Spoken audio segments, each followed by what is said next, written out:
every day we have words exchange, communication. And every word has power in it and also produces images. Hallelujah. Hallelujah. And these images try to get into us, and if these words were negative, then those images produced in our mind is extremely negative, and we become a victim of those images. Hallelujah. Hallelujah. Thank you, Jesus. Thank you, Jesus. Hallelujah. Hallelujah. Let me give you an example. A wife is praying for her husband because husband is drinking. So she is speaking the unseen and saying, the Spirit of the Lord is upon my husband. My God himself has anointed him and set him free from all that is evil. Now she has been speaking the unseen, and he comes home with a bottle, opens the bottle and starts drinking. Now, what he is doing is those actions producing images. Hello? Now, with those images being formed, is the wife going to jump to a assumption that my prayers are not being answered? So, the devil's job is to get us always into wrong assumptions. And if he can get us into wrong assumptions, then are we going to practice the unseen anymore? Come on. I'll share with you a testimony of a couple whom I'd never seen before. But this lady, in my early days in Chennai, used to translate from English to Tamil. And her relative, very close relative, the husband had a drinking problem. He had a drinking problem that he would, before brush his teeth, start drinking. And drink throughout the day and night. Now when they came to meet me, I said to the wife, I'm going to speak to your husband. You promise not to get angry. She said, okay. So I asked this husband, do you love to drink? He said, yes. So I said, if you love to drink, then you are in the wrong place. Because Jesus never said, I will deliver you from your friend. He said, I will deliver you from your enemy. Then I asked him, you love to drink, let me ask you, has this drink blessed your marriage? He said, no. Your children? No. Your finances? No. Your job? No. Your health? No. Then how can you say he's your friend? He said, I did not say he's my friend. I hate him. But without drinks, I cannot live. So the first thing is that drink your friend or your enemy? Amen. He said, enemy. Okay. Then I said, can you give me a word or a commitment that from now on, when you drink, you will drink only at home, not in the bar? He said, what? He said, when you drink, you will drink only at home, not in the bar. He said, yes, surely. So I told the wife, whenever he drinks, can you make a commitment that you will prepare chakna for him? Now tell me one thing, if I say these things, will the wife be happy? She looked at her sister and said, have you brought me to the right place? Might be this counselor himself is a drunkard. Hallelujah. Hallelujah. Hallelujah. Hallelujah. Now when I said this, the husband became a good friend, the wife became extremely bad. So I told the husband, there are certain conditions. You can drink as much as you want, but there is a certain condition. When you go to the wine shop and pick up the bottle, before that, 25 times you have to say, the Spirit of the Lord is upon me, himself has anointed me, he has blessed me and filled me with his love and set me free. You have to say it 25 times, then order for a bottle. When you are coming back home, you have to say 50 times. When you come and put the bottle on the table, again you say 25 times. when you finish the glass and you want the second round, you have to say 25 times.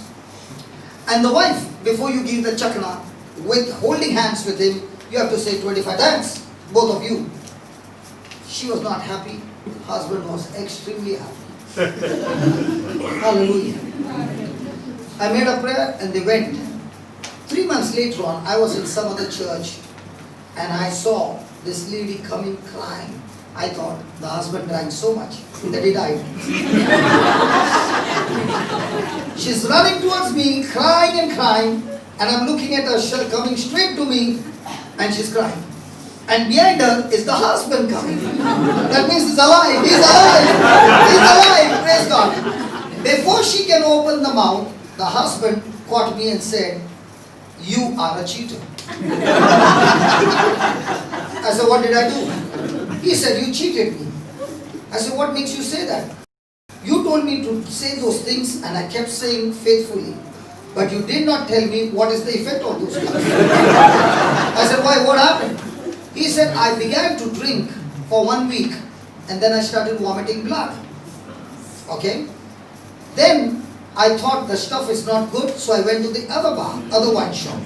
And it did not taste good. I went to the other one. It did not taste good. I kept on vomiting. But then I did not have any desire to drink. I don't know why. And then I realized you had fooled me. When I learned the formula that I tried to stop drinking alcohol, now I found a formula. I have to speak God's word and the word will get the alcohol out of me. Amen. Amen. When I tried to stop alcohol, I was doing it with my willpower. But when I took the word hunted the devil out of me. Hallelujah. So I went to my friends and I said, "You want to drink? Drink at home." And now I began to teach my friends the same formula and they are set free as well. So there was another lady who had this issue and she said, he brings the bottle, puts it on the table and he keeps on drinking the whole day. I said, so easy. Jesus said, those who believe in me. Just put that John 14:12. Tony! Brother Tony! John 14:12. Verily, verily, I say unto you, he that prays to me, he that prays to me, he that prays, he that believes on me, the works that I do shall he do also, and greater works than these shall he do, because I go to my Father. So Jesus said the very things he did, we are able to do because we believe in him. So I said, the next time you look at him with the bottle on the table, with your eyes you can see it's a bottle of alcohol.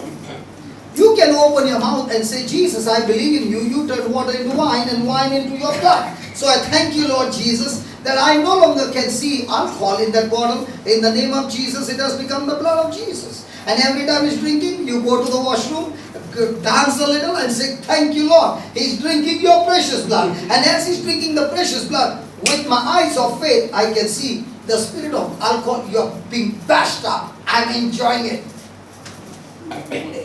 So the next time you come, you look at him, you keep smiling and talk to yourself. Thank you, Jesus, he's drinking your blood. Thank you, Jesus, he's drinking your blood. Thank you, Jesus, you're drinking your blood. Now, are you talking the seen or the unseen? Unseen. Now, when you are speaking the unseen, will the unseen go and destroy the seen? Yes. So who is supposed to be celebrating? Just because you saw things that are seen, you can speak to those things that are seen, the promise of God. He said the very thing he did, I'm able to do it as well. So by faith, I say that alcohol has turned into the blood of Jesus. And he's drinking the blood of Jesus. He's drinking the blood of Jesus. He's drinking the blood of Jesus. He's drinking the blood of Jesus. And Jesus, you said, the one who eats my body and drinks your blood, you dwell in him and he dwells in you. Amen. And if you dwell in him, hey, how can the spirit of alcohol remain? Hey, spirit of alcohol, I'm talking to you. Maja aa raha hai, crashing ho raha hai na, maja aa raha hai. Now who is celebrating? You. Now you are celebrating your victory before it can manifest. That's your faith. Faith is believing things that are unseen. Do you have any physical evidence to prove? Can you shift, my friend? Can you shift Yeah. to the Just corner? go to the corner, please. Yeah. Can you shift? Shift. Shift. Shift. Everybody wants the aisle seat. Why don't you prepare only aisle seats?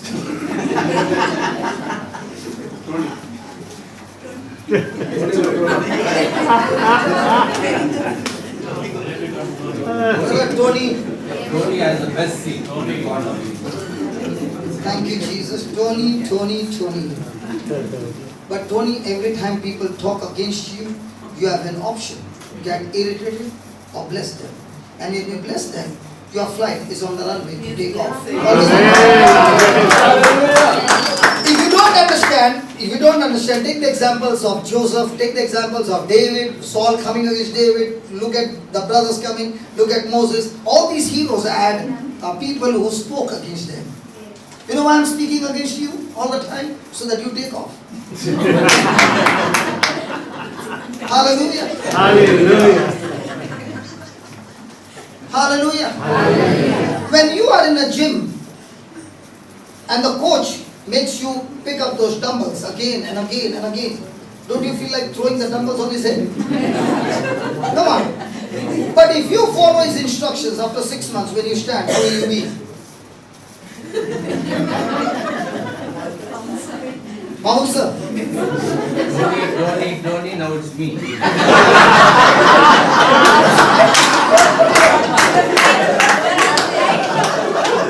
Granted, what goes around comes around. Huh? Hallelujah. Hallelujah. Hallelujah. You know, actually speaking, brother, we who have lived a rough life, okay, our calling is extremely big. That's why the devil hijacked us when we were small. And Jesus said, go ahead, devil, hijack them. And we learned a lot of things in Egypt, the things of the world.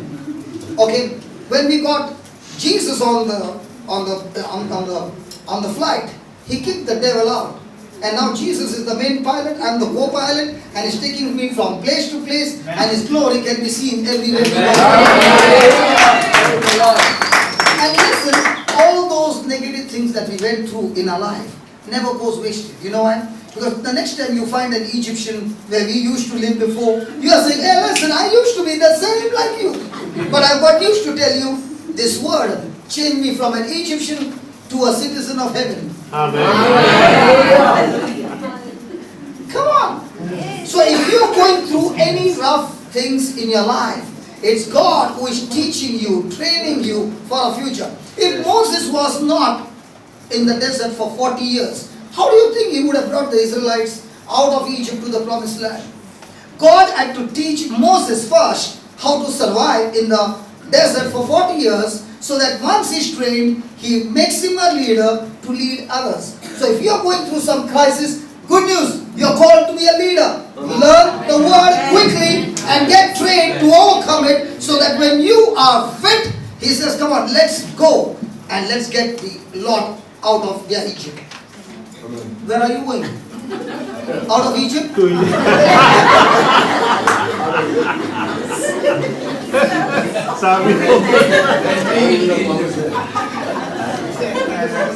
Right timing.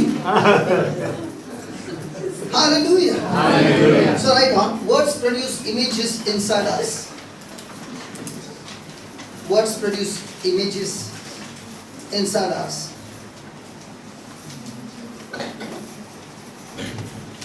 But sometimes we get images.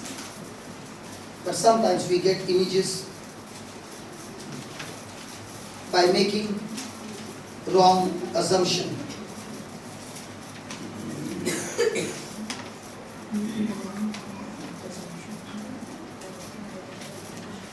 We have not shaped the unseen. We have not shaped the unseen.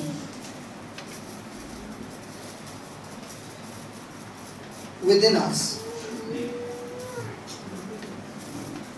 We miss it we have not shaped the unseen within us, we miss it. We walk by it. We walk by it.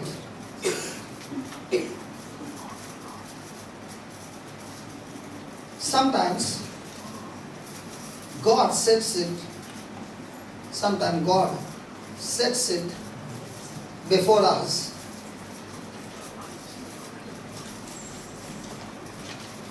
But because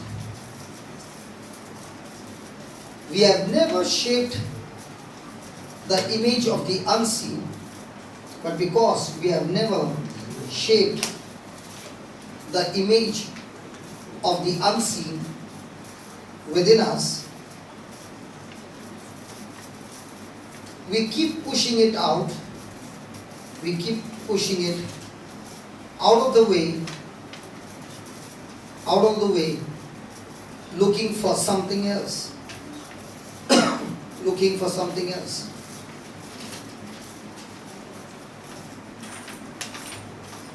We are so wrapped up in what is seen. We are so wrapped up in what is seen that we fail to see the unseen. That we fail to see the unseen. Praise God. Now let me explain to you. Words create images inside of us. So are there any Christians over here who has got hands?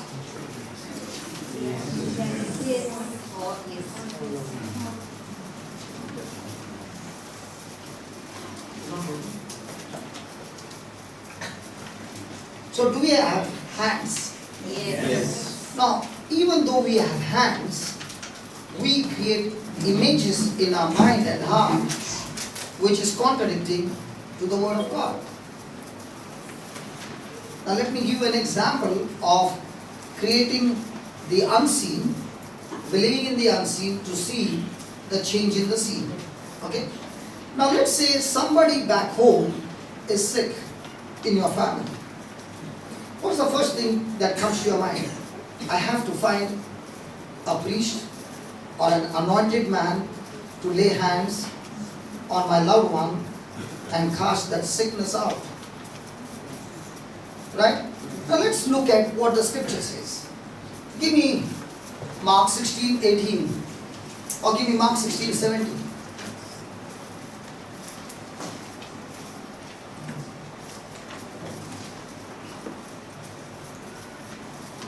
These signs shall follow them that pray. Now every time when I say pray, am I against praying? No. Praying is a must. When you pray, you believe. But there are many of us who pray with worry and fear, but unbelieving. Okay? So here he said, the ones who believe. These signs will follow them. Has anybody ever walked in the sun? Yeah. Do you see the shadow following you? Can you tell your shadow, today's Friday, take a holiday? No. What will the shadow do? Still follow you. Because you're walking in the light. In the same way, a person, as long as he's what? Believing, then these signs will follow them. In my name they shall cast out devils. They shall speak with new tongues. Then, 18. They shall take up serpents, and if they drink any deadly thing, it shall not hurt them. They shall lay hands on the sick, and they shall surely die. Why are you not laying your hands on your loved ones? Because you believe that your hands are not anointed. But according to Jesus, whose hands are anointed?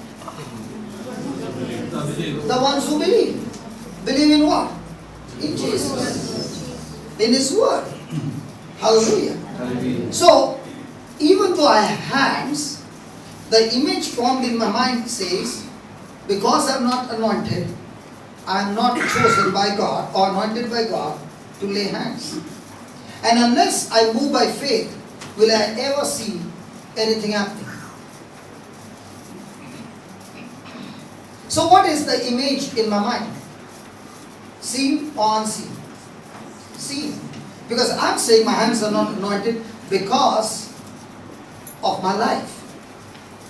Now did he say my hands are anointed because I believe in him? Did he say my hands are anointed because I went into 40 days of fasting? He never said that. He said I did not fast, but I believed his word. And because I believed his word, I formed an image in my hand, in my mind. My hand is anointed. I am anointed to cast out demons. I talk to myself. And now when something shows up, I take authority and exercise my faith. But if I don't believe that my hands are anointed, will those signs and wonders take place? Okay, how many of you want to see miracles in your life? Everybody. Now watch this. All this, 19. So then after the Lord had spoken unto them, he was received up into heaven and sat on the right hand of God. So where is Jesus now? Right hand of God. What is he doing there? Playing marbles? What is he doing? He is interceding for us. Now look at 20th verse. And they who? The disciples went forth and what? And what? Preached everywhere. The Lord. Who is this Lord? Who is this Lord? Who said Holy Spirit? And the Lord working with them. Who is this Lord? Holy Spirit. Who is this Lord? Who said Jesus? Who said Holy Spirit? The previous verse clearly says Jesus is seated at the right hand of the Father. Did he send a person down? His name is Holy Spirit on the day of Pentecost. So who is working with them? Holy Spirit working with them. And so who is supposed to confirm the miracle? The preaching. Hello, who is supposed to confirm the preaching? My job is to preach and believe what I preach. When I finish my preaching, whose job is to confirm? The Holy Spirit. When will the Holy Spirit confirm? When I believe He is working with me. It's a partnership. So once I believe that the Holy Ghost is working with me, now what's my job? Preach. Preach what? The truth. So when I preach the truth, the people on the other side who are listening, now you're saying, Lord, it's time for you to confirm the preaching with signs and wonders. Now you're making a prayer and the Holy Ghost is doing the job. Now if a person takes this scripture, begins to make images that, Lord, I can see a preaching ministry in my life. And for this preaching ministry, Lord, I thank you that I can see your anointing on my life, that you have given me extreme thirst for your word, and I'm able to apply the truth in my life. And whatever I've been applying and I'm seeing result, I'm going and sharing it with others, how the scripture has worked in my life. And when I finish, Lord, you, Almighty Holy Spirit, who has helped me and is helping me, will speak out of my mouth and now confirm it with signs and wonders. So every day wherever I go, signs and wonders follow me, just like I walk in the light and shadow follows me in Jesus' name. Now what did you do? You spoke the unseen over your life. Now every day you go and share the word, and now you make a prayer, signs and wonders will follow you because you activated the unseen in your life. Hallelujah. Hallelujah. Did you get that? Yes. Now if you make it your lifestyle and speaking it over and over again, you get pregnant with that word. Now that word has become flesh in you, and when it has become flesh in you, the delivery is guaranteed with signs and wonders following you. So when you take this word and signs and wonders don't follow you, you are supposed to get amazed. You are not supposed to get amazed when healing takes place. You are supposed to get amazed when nothing happens.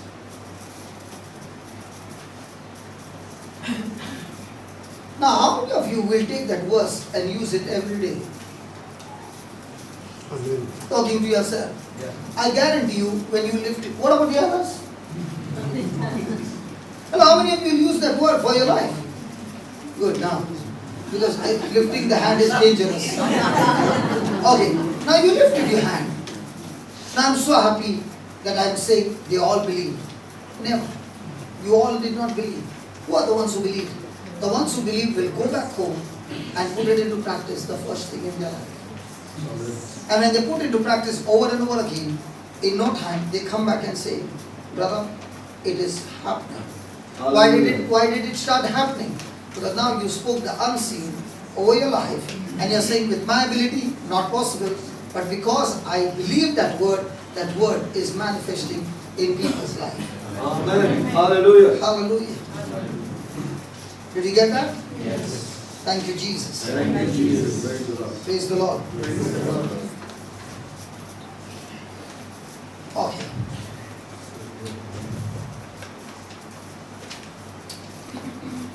Now, write down.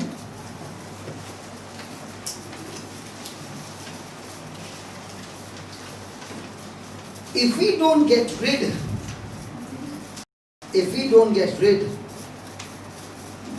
of that image,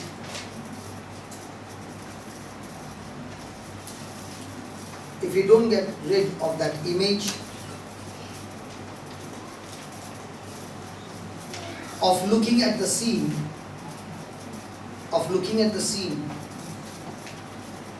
and produce another image inside us, then the affliction of life will not work in us an eternal weight of glory. Will not work in us an eternal weight of glory. We should take God's word.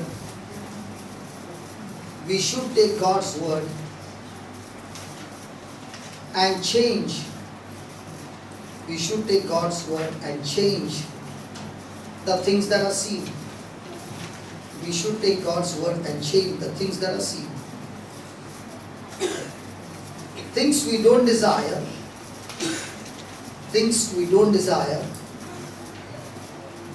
into the things we do desire.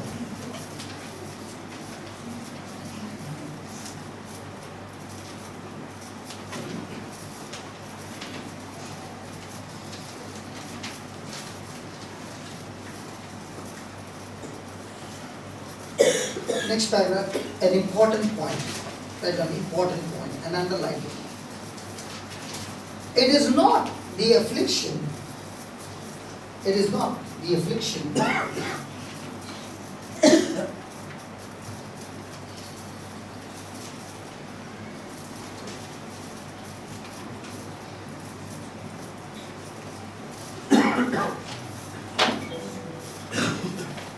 That brought glory. It is not the affliction that brings glory, but concentrating on the unseen.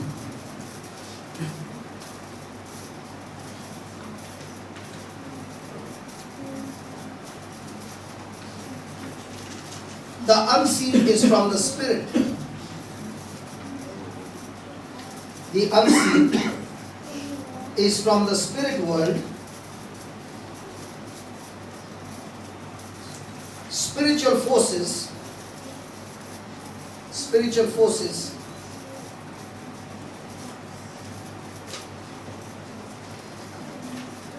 are released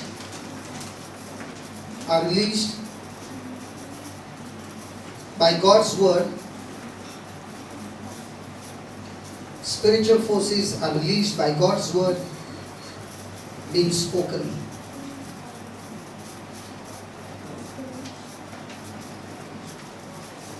Okay, let's see some of the unseen things. Okay, now in my life, when I lost everything and there was no money, somebody offered me a glucose biscuit during the break. The glucose biscuit always reminds me, because when I got a job and I was on the machine and I used to be extremely hungry and there was no money, so I would go and buy a 5 rupees glucose biscuit, no money for tea, so I would go and sit in that restaurant, order for a glass of water, dip it in that water and finish the packet, and it would give me energy and go and work again. Now that was my state, okay, when I was understanding the word of God. Now in that moment, I had read at that time a scripture that God loves a cheerful giver. Okay? Then I read, it is more blessed to give than to receive. So I said, God, I'm having no money and you are saying to give. I'm going to put this into a test because I don't know how this works. So when I got my salary, instead of saving the salary, I put more than 70 to 80% money into the box. Okay? Now when there was no money, I knew that Father Jose had something called as family members, where they would put the money for his mission, and it would be a fixed amount. I did not have the money, so I said, I don't have the money, but can I give in installments? And they said, yes, surely you can give it in installments. So every month I would go and give the money, but never count how much did I give. Never counted. But I would give, and it would be always more than 20%. Okay? On one side I began to give, and on the other side I found that the place where I was working, I began to speak to him and I said, I don't want to work on salary, but I want to work on production. I will give you the production with good quality. If there is any job getting rejected, you can put a fine and you can deduct from my commission. So the man said, okay. So imagine I'm working for a Gujarati man, his machine, his workers, his things, everything, and every month with commission, my amount went to about 80,000 a month.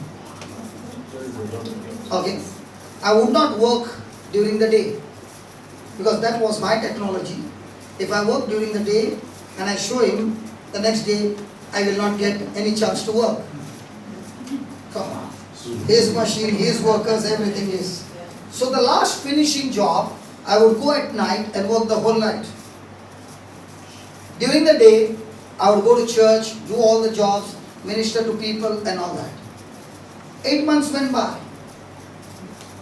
In what I began to practice, I saw God progressing in my finances, that I started my business on my own, a small one.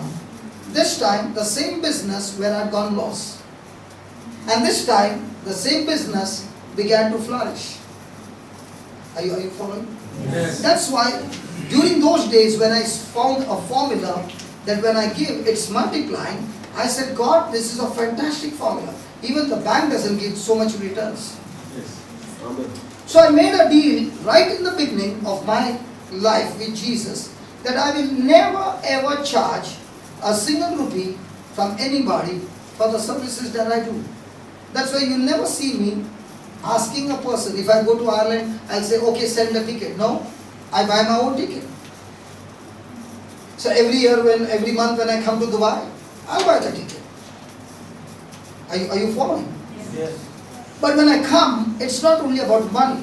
What is it that God has given? Time. He has given you talents. He has given you energy. He has given you intelligence. He has given you different things.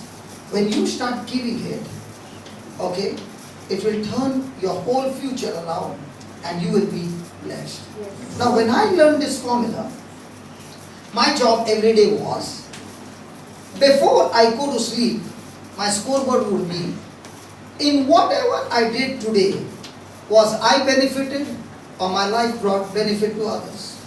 If it brought benefit to others, that means in the spiritual realm, everything in my life has gone on the positive side in multiplication.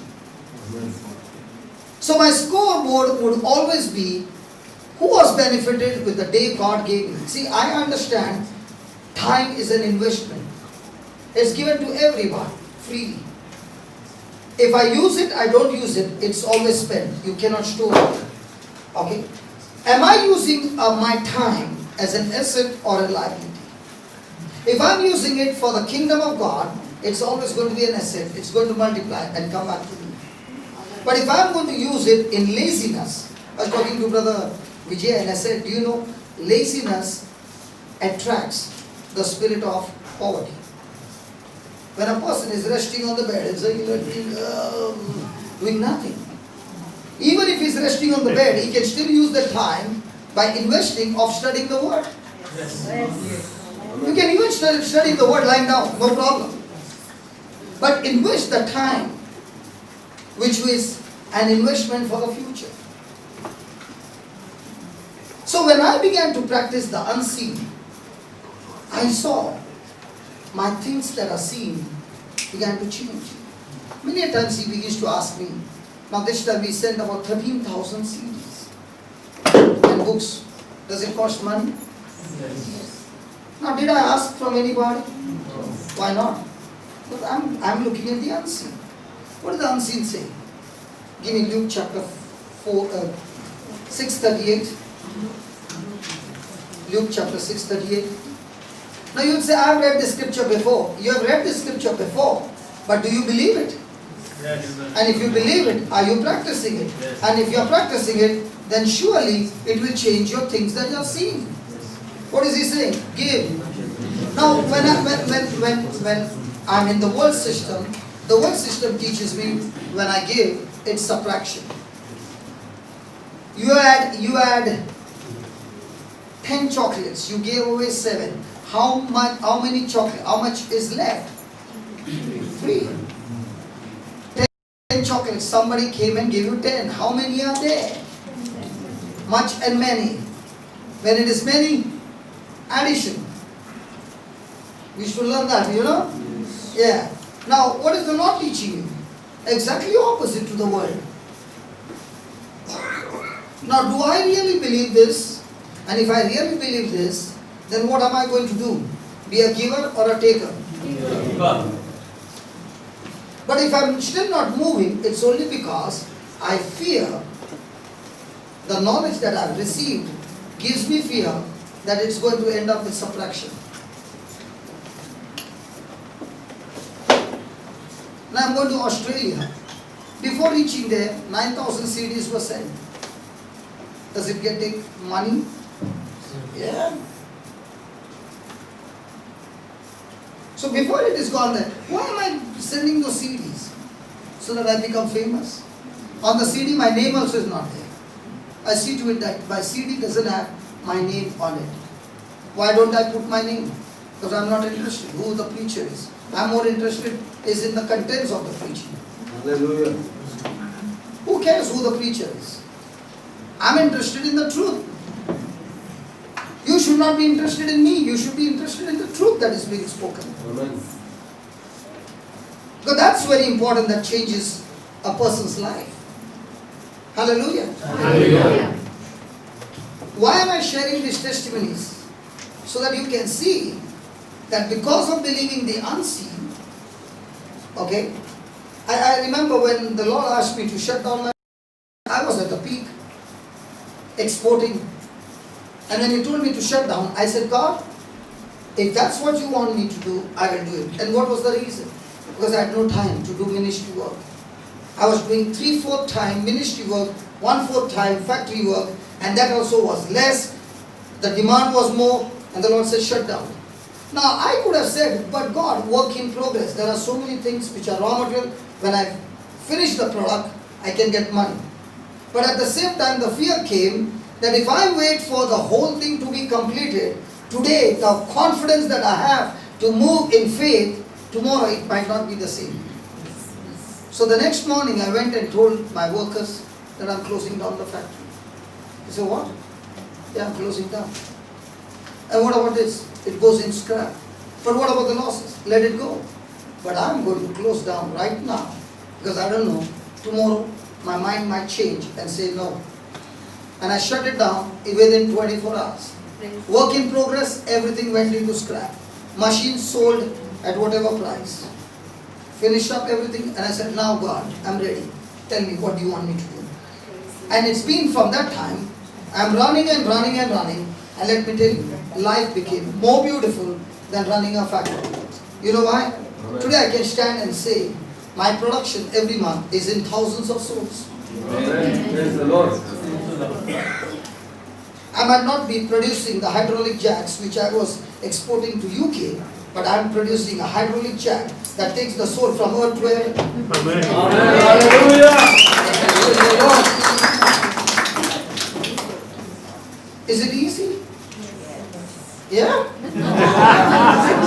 And let me tell you, at that time when I closed the factory, my children were in school. They were in 9th and 10th. And I said, God, I'm going to put my trust. And what did God do? He paid off all my children's bills. And when my elder daughter said, Dad, I want to go to the US to study, to do my master's. I said, okay, I've got 2 factories. One is yours, one is the younger one. I'll sell one. And the money that comes, you can take it for your education. Balance will buy something for you. And she turned around and said, but Dad, you speak faith, isn't it? Why not we pray by faith that God gives us the money? 7:30 was the call, early in the morning. 8:15, a person sat down opposite to me and said, what is your daughter doing? I said, she's just finishing her graduation. So he says, why don't you ask her to do masters? I said, that's exactly. Why don't you send her to US? I said, that's exactly what I'm saying. So he says, are you really sending her to US? I said, yeah. So the next line comes that I shoot from my seat. He says, can I sponsor your baby? And I said, brother, it's 60 lakhs. He said, done. 60 lakhs. What about your other daughter? When is she finishing? I said, she is finishing at the same time. So he said, can I sponsor her? I said, she's not interested. She wants to stay in India. So the first daughter goes, 60 lakhs paid. Second daughter, after 1 year, she says, I want to go to Melbourne. So that man says, she's going to Melbourne. Done. I sponsor her as well. 120 lakhs paid.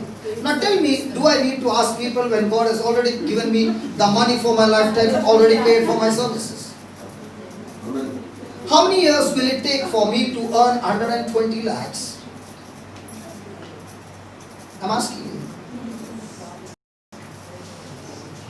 That's why I love to serve my God day and night, because all that He had to pay me, He has paid already in those 2 checks in full. And He has still not stopped. He just keeps blessing and blessing and blessing. Hallelujah. Because the unseen is so real. But you need guts to believe. Shake your neighbor and tell, you need guts to believe.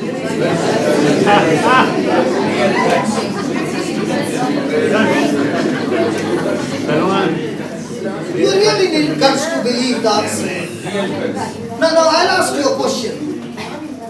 When she came with the hearing aid and she has gone to the doctors and she says her nerve is dead and she says all those things, what kind of things will come to your mind? Can that happen? And this is not only we people are here, people on the screen are watching all over the world. Now on what fix are you?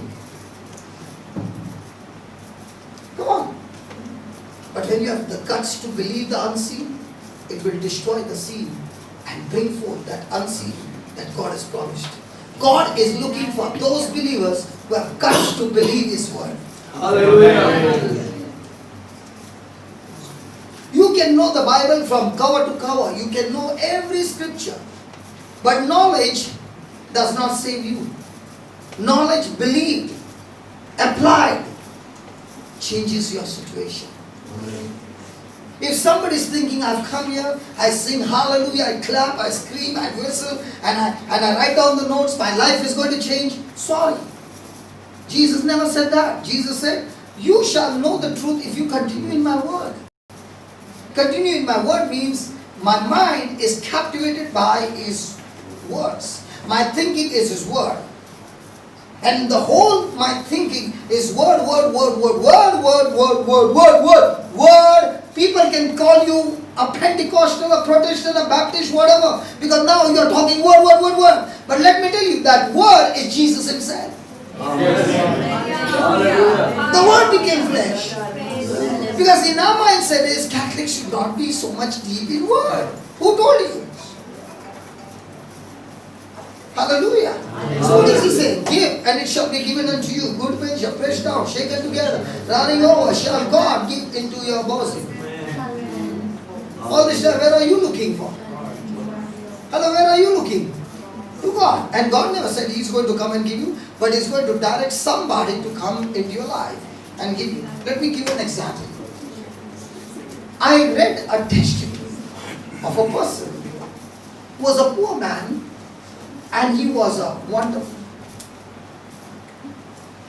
Should I make you both stand on the chair? We will see the unseen becoming seen. Seen is both of you are sitting on the chair. Unseen is both of you standing on the chair. Good. Better don't make me do the unseen scene. Praise God. What was I saying?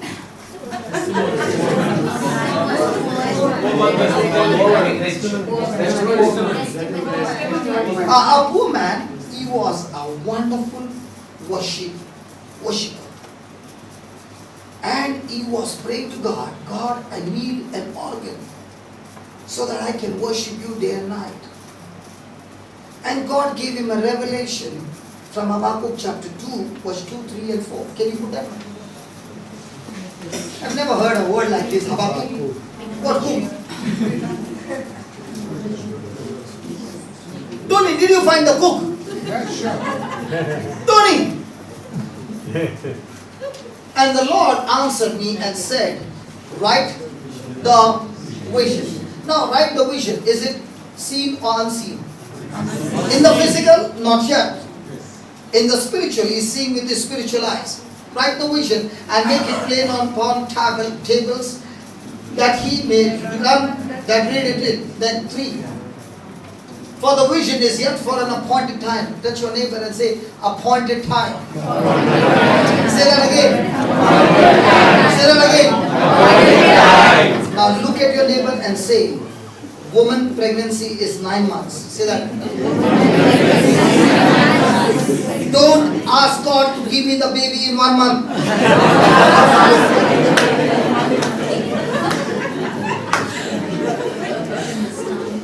If you are asking God to give you the baby in 1 month, how much is it developed? What? Even if the baby is born in 6 months, the organs are not developed. It's dangerous to ask before the appointed time. Hallelujah. Appointed time. But at the end it shall speak and not lie. Though it tarry, wait for it. Because it will surely come. It shall not tarry. 4. Behold, his soul which is lifted up is not upright in him. But the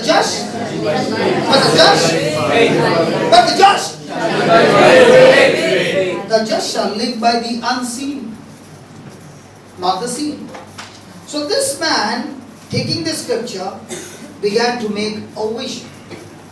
And he said, Lord, you said in Mark 11:24, whatsoever you ask in prayer, put at Mark 11:24, whatsoever you ask in prayer, first believe that you have received it, and then you shall have it. So which one came first? Receive it or have it?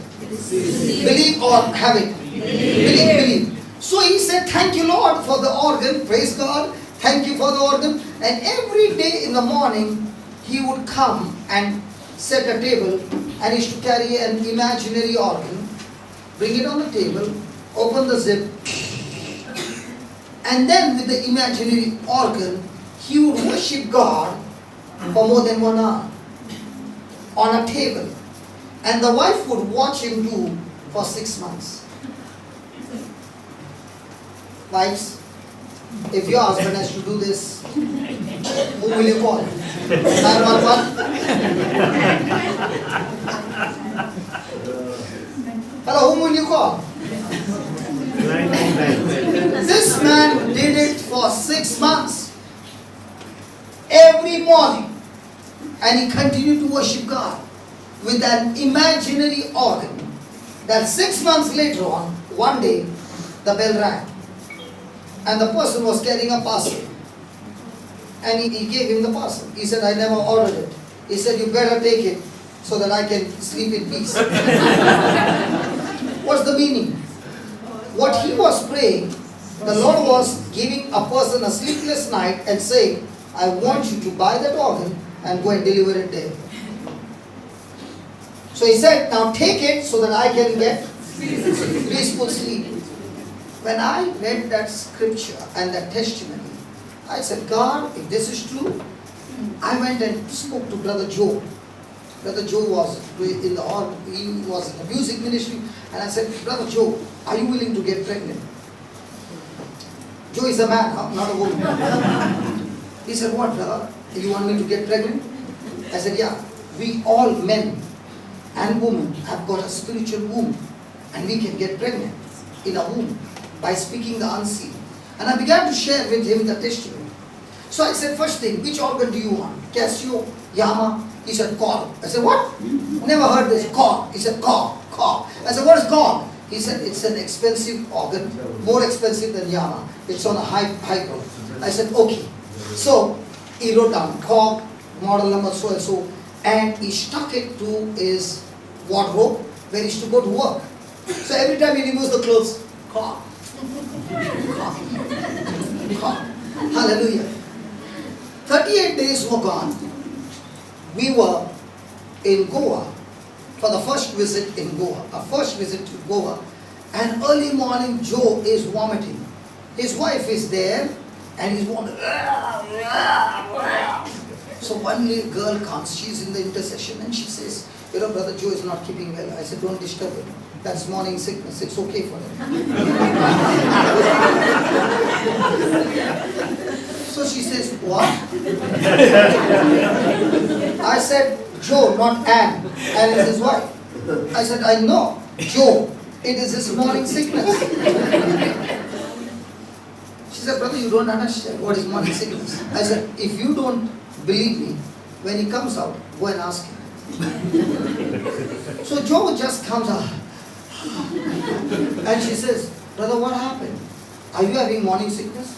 And he looks at me and he says, brother, you won't believe. I felt the baby move in my womb. And he begins to cry. He said, brother, I felt my baby turn in my womb. And he begins to cry. And I said, that's what is faith. Come on, let's worship. Now we worship God for the next 2 hours on our knees, crying. The anointing taking us. Brother Alred came to pick us up. He could not ring the bell because he was outside, he got knocked off.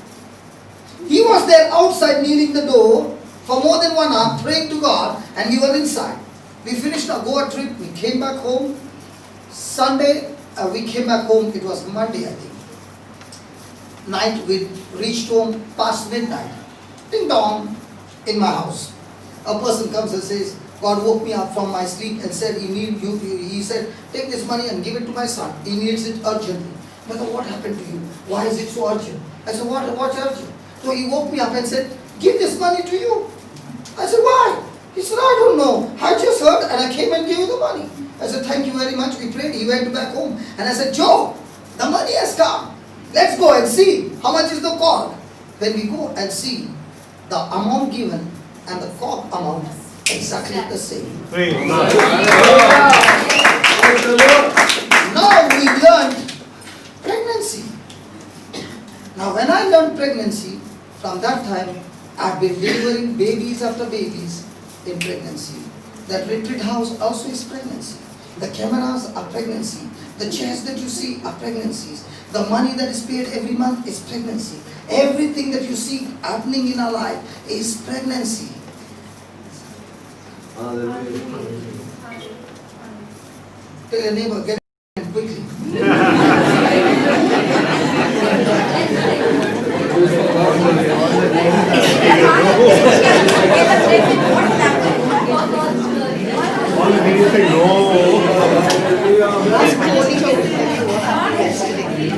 What did she tell you, brother Vijay? Your stomach is already big.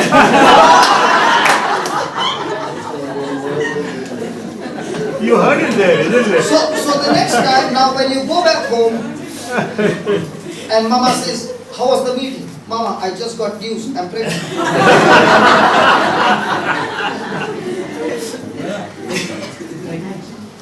That guitar also is pregnancy.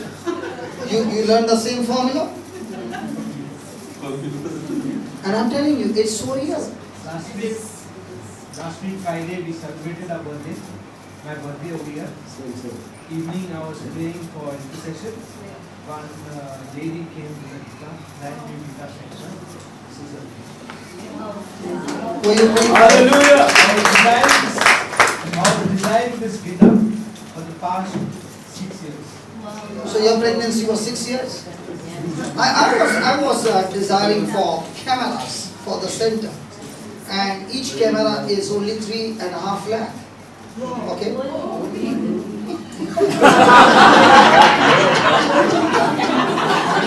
happened?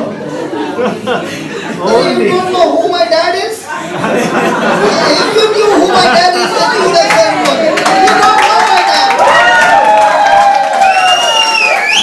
You don't know who my dad is. That's why the problem." Now let's say the ruler of this country, okay, his son wants to buy something, and the camera is 3.5 lakhs. What will he say? The ruler of this country. Now I'm talking about not the ruler of this country, I'm talking the ruler of the heavens.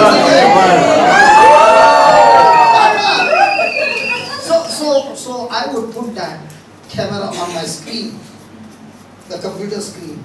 Look at the camera every day and talk to that camera. Listen, it's already, the due date is come. Okay? So please see that there is no cesarean but normal delivery. And when I was talking to it, a person just passed by. And he said, "What were you doing?" I said, "I was talking to the camera." "What?" I was talking to that camera and saying, "Get into my life quickly." He said, "Yeah? How many you need of that?" I said, 3. He said, "Why don't you go and place the order?" I said, "Surely, but I will not make the check bounce." He said, No. You place the order, the money is already deposited, I pay for the cameras, and the camera came in 26 days, I think, 26 days of pregnancy. 3 cameras, not 1, 3. Hallelujah. So the question is, are you going to be a beggar or a believer? If you're a beggar, all your life affliction is going on and on and on. If you're a believer, you become pregnant. Amen. Praise the Lord. Hallelujah. Are you pregnant? Yes or no? Yes. Good. Will you deliver babies? Yes. Yes. Praise God. So in the spiritual realm, your age doesn't count. Praise God. And we men also can get pregnant. Praise God. I'm pregnant for a new car. Uh, I'm pregnant for a new car.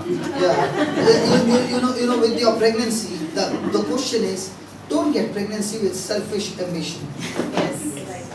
If you're pregnant with selfish ambition, it's not coming. If your pregnancy is for the kingdom of God, you want a car? Okay. What do you want a car for?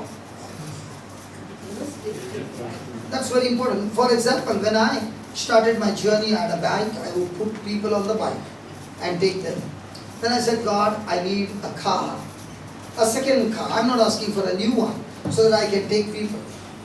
And I go searching garage after garage, and I wanted a Maruti van, because in a Maruti van you can take 8 people extra, okay? And I go and I'm searching, and there I find a car, and the deal is done. After the deal is done, I tell that person, I've got only 10,000 rupees. After the deal is over, I don't have the money. And I tell him the reason why I need the car. After 1 week, I go to meet him again. I don't see the car. So I said, where's the car? He said, I've given the car for repair because I was cheating you. Because if you're going to take sick people and go such a long distance, and the car engine is not right, okay, or cheating you, God will not spare me. The deal is done, okay. I repair the car and give you, no extra charges, and you can pay me in installments. I will transfer the car in your name.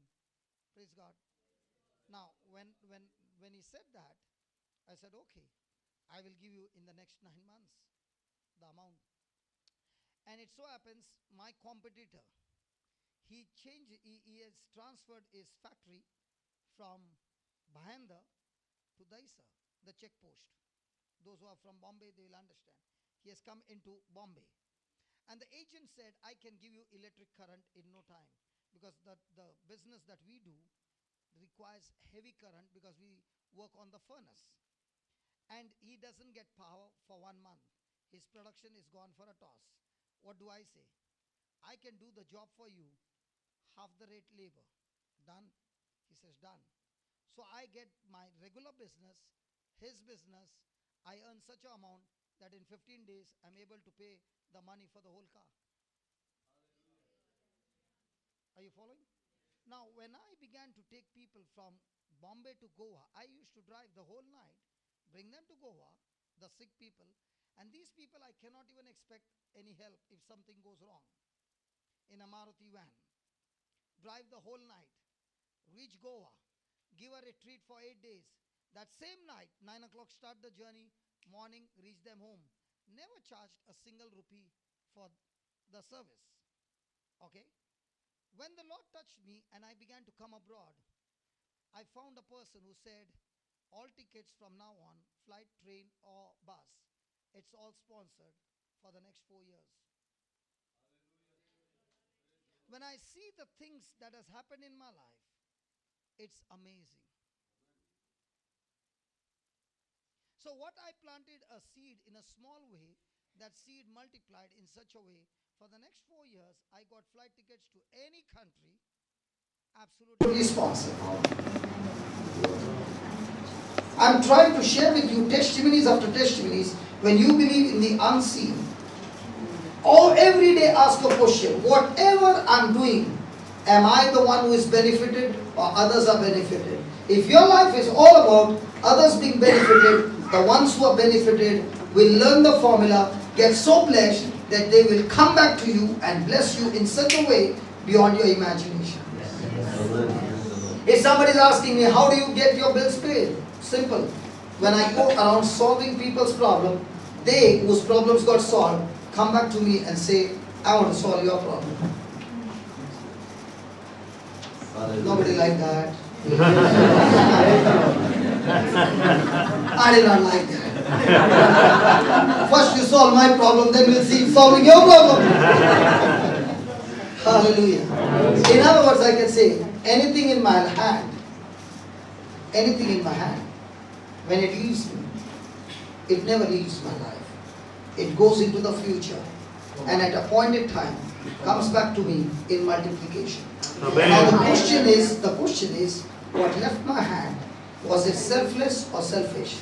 It was selfish, it will also multiply and come and destroy me. If it was selfless, in the kingdom, it will multiply and come and build me. Amen. Amen. So nothing leaves your life. It's just a multiplication for the future. So every day you must have a scoreboard where you're asking before you go to sleep, what was the score today? And the score was selflessness. Praise God. In no time, every crisis in your life is going to have a U-turn, and now good things are on the way. But if you're still selfish, still crumbling, still murmuring, still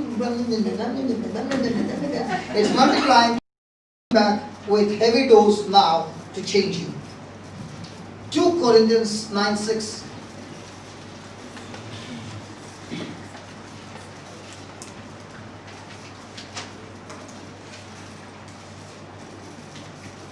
And this I say, he which soweth sparingly shall reap also sparingly, but he which soweth bountifully shall reap bountifully. So is it unseen? Hello, unseen formula?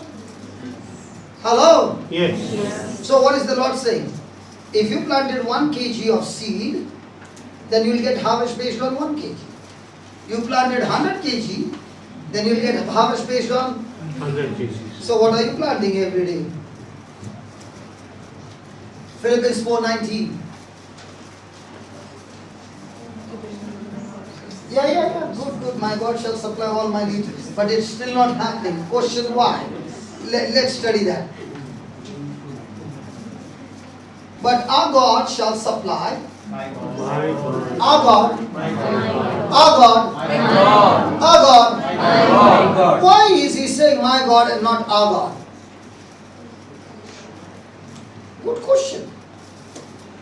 Now, are you saying my God to everybody, or are we saying our Father? Come on, are we saying our Father? Then why is he not saying our God?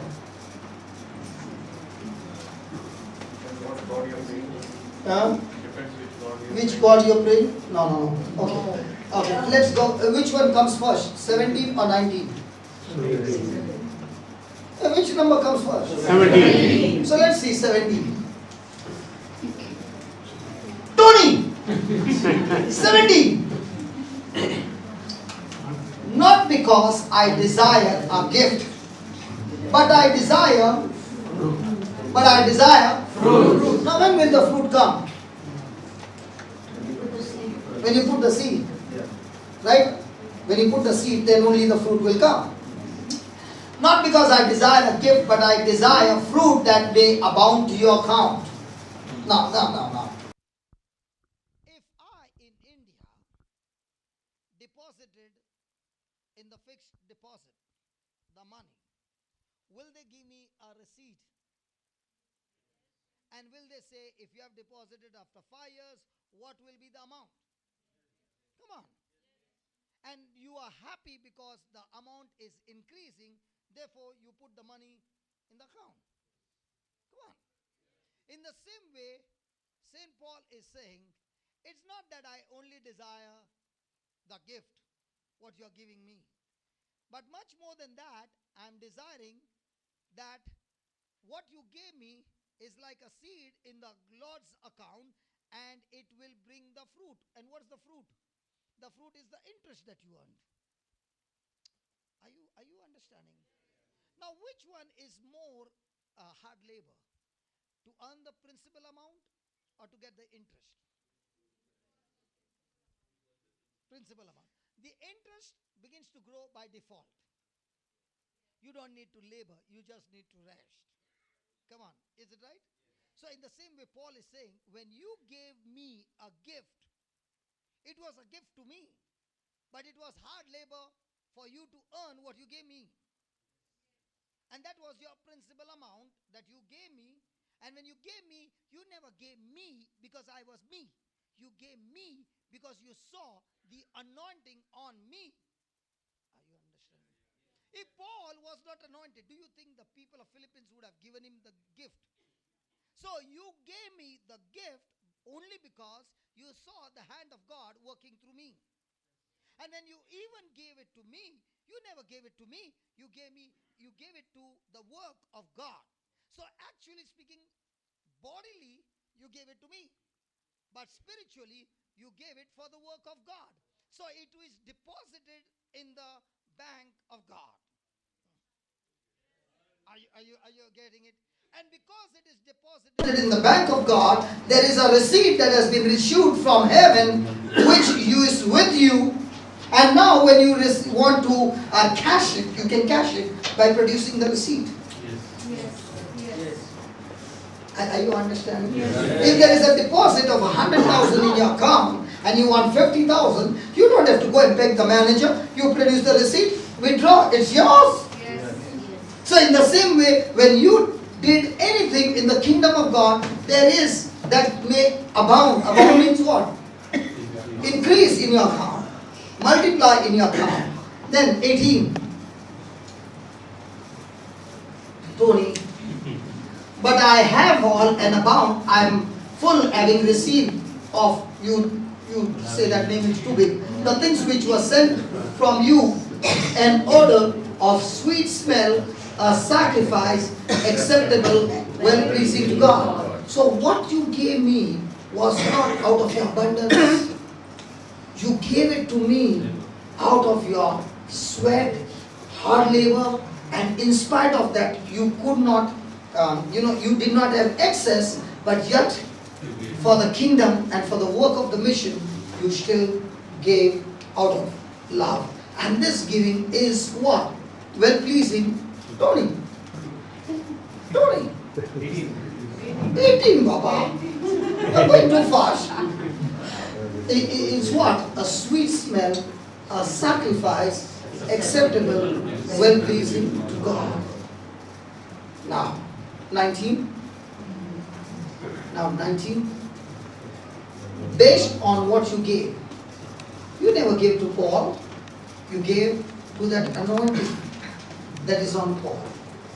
And that anointing in which you believe is the work of God, that same anointing now, because of the receipt that you have deposited in God's account, shall now all your needs. So if you don't do 17, forget about 19.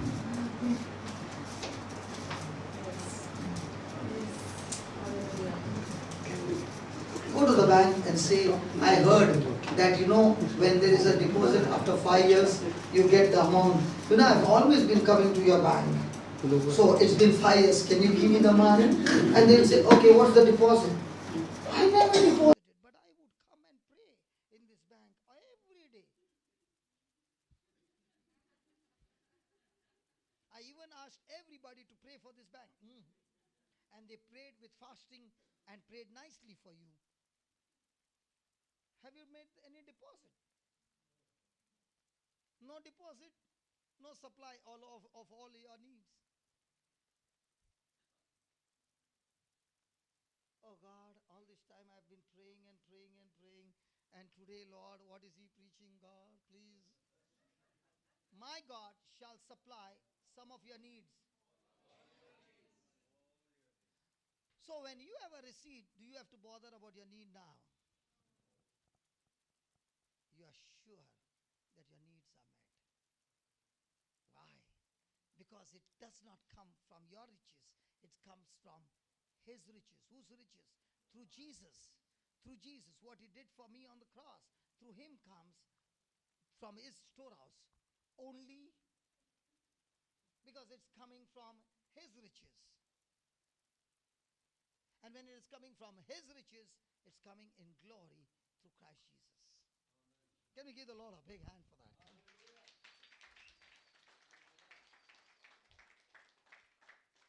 Can you ask your neighbor, have you made any deposits?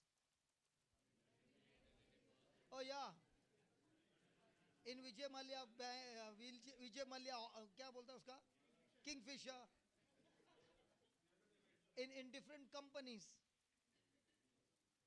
Now, how many of you have, don't lift your hands up, how many of you have made some deposit in God's kingdom? Don't lift your hand up. We are ready to put an investment in different companies on the stock exchange. One fine day you find that fellow has run away. But the company of heaven, you never have any testimony of he running away. He has been faithful. So which investment would be better? But heaven investment, the receipt, can you see the receipt? Show me. Show me now. With an unseen receipt, you expect the unseen harvest?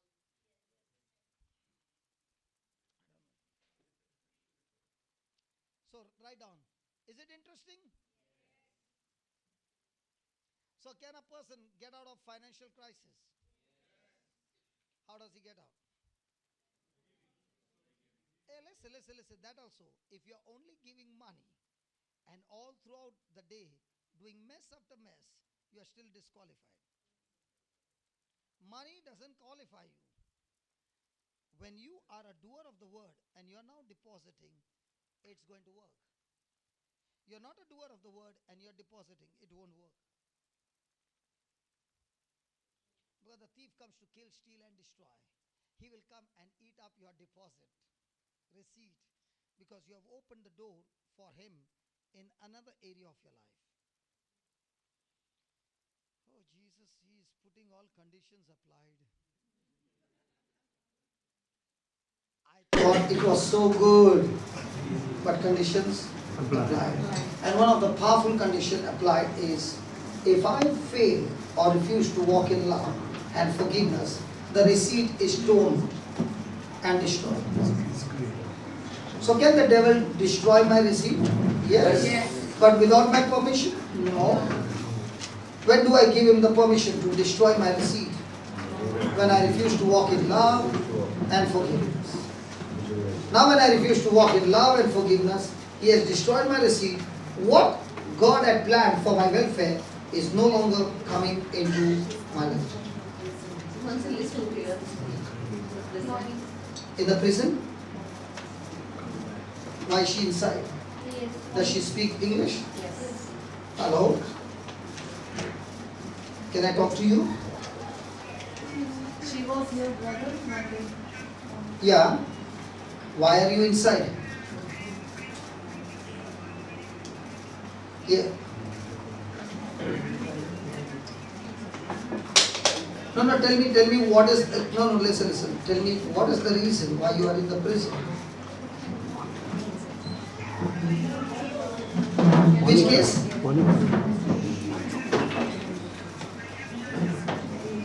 No, what case is it all about?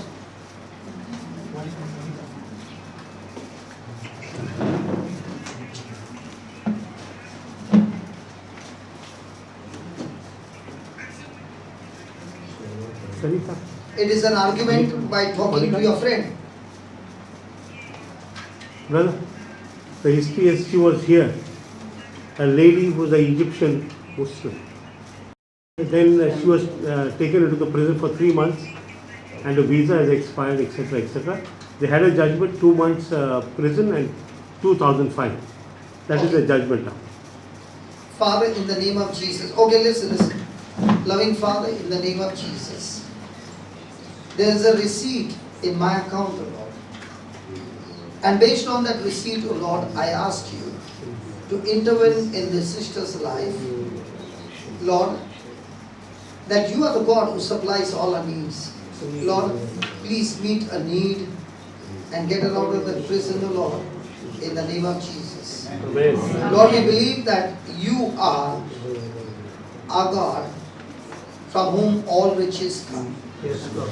So Lord, all a need be met, whether the fine or whatever, and give her a grace to change her heart and mind, that from now on she doesn't get into any argument with anybody, but walks in love and forgiveness. And even in the prison, O Lord, help her to experience your love, to forgive others, and in the prison, help her to be a blessing to others, because she has already heard the word over here, and whatever she has heard, help her to do it into practice to other prisoners, so that they also experience your love. Father, I thank you that even though she is inside the prison, I believe and I proclaim that she is an ambassador of Christ, using the ministry of reconciliation and bringing those people inside to you, O Lord Jesus, so that they too experience the gospel of salvation. We thank you, we praise you that her journey in the prison does not go wasted, but it brings a change in her life, and the change in her life brings a change in the lives of other prisoners, and they also experience the light and the love of Christ. I thank you and I praise you in the glorious name of Jesus. Amen. Amen. Amen. Okay? Okay. Praise the Lord. Praise the Lord. Hallelujah. Hallelujah. Thank you, Jesus. Thank you, Jesus. So, write down. We may not see things now. We may not see things now with our physical eye.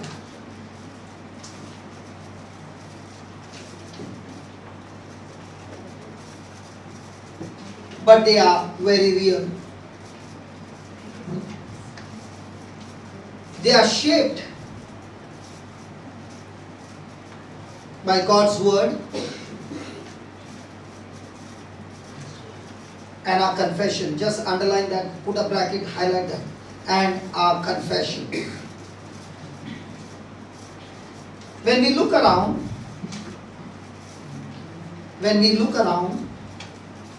we see lack.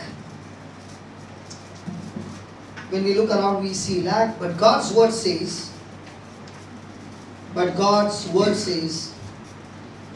give, and it shall be given.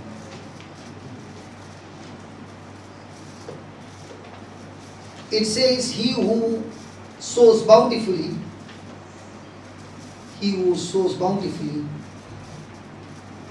shall also reap bountifully.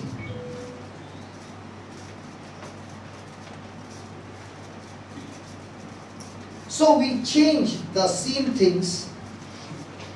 So we change the scene with God's word. With God's word. We change the scene with God's word. We shape the unseen. We shape the unseen by calling things that are not, as though they were. By calling things that are not as though they were. Romans 4:17. Romans 4:17. So praise the Lord. Is that clear? So, in the seen, I can see a lack in my finances. In the unseen, I can see God promising me in multiplication. Praise God.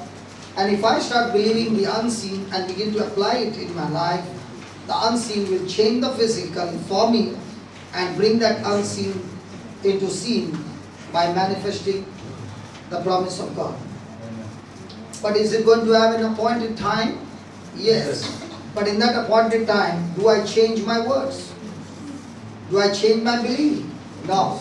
So whatever I'm believing, the unseen, in the promise of God, gets activated by my confession. Say that, confession. Now, confession does not mean you go for confession of sin. Confession means to speak as it is. So speaking the unseen as it is activates the spiritual force that destroys the seen and replaces it with the things that you spoke, which was unseen, to seen. So let's go to 1 Corinthians 1:27 and 28.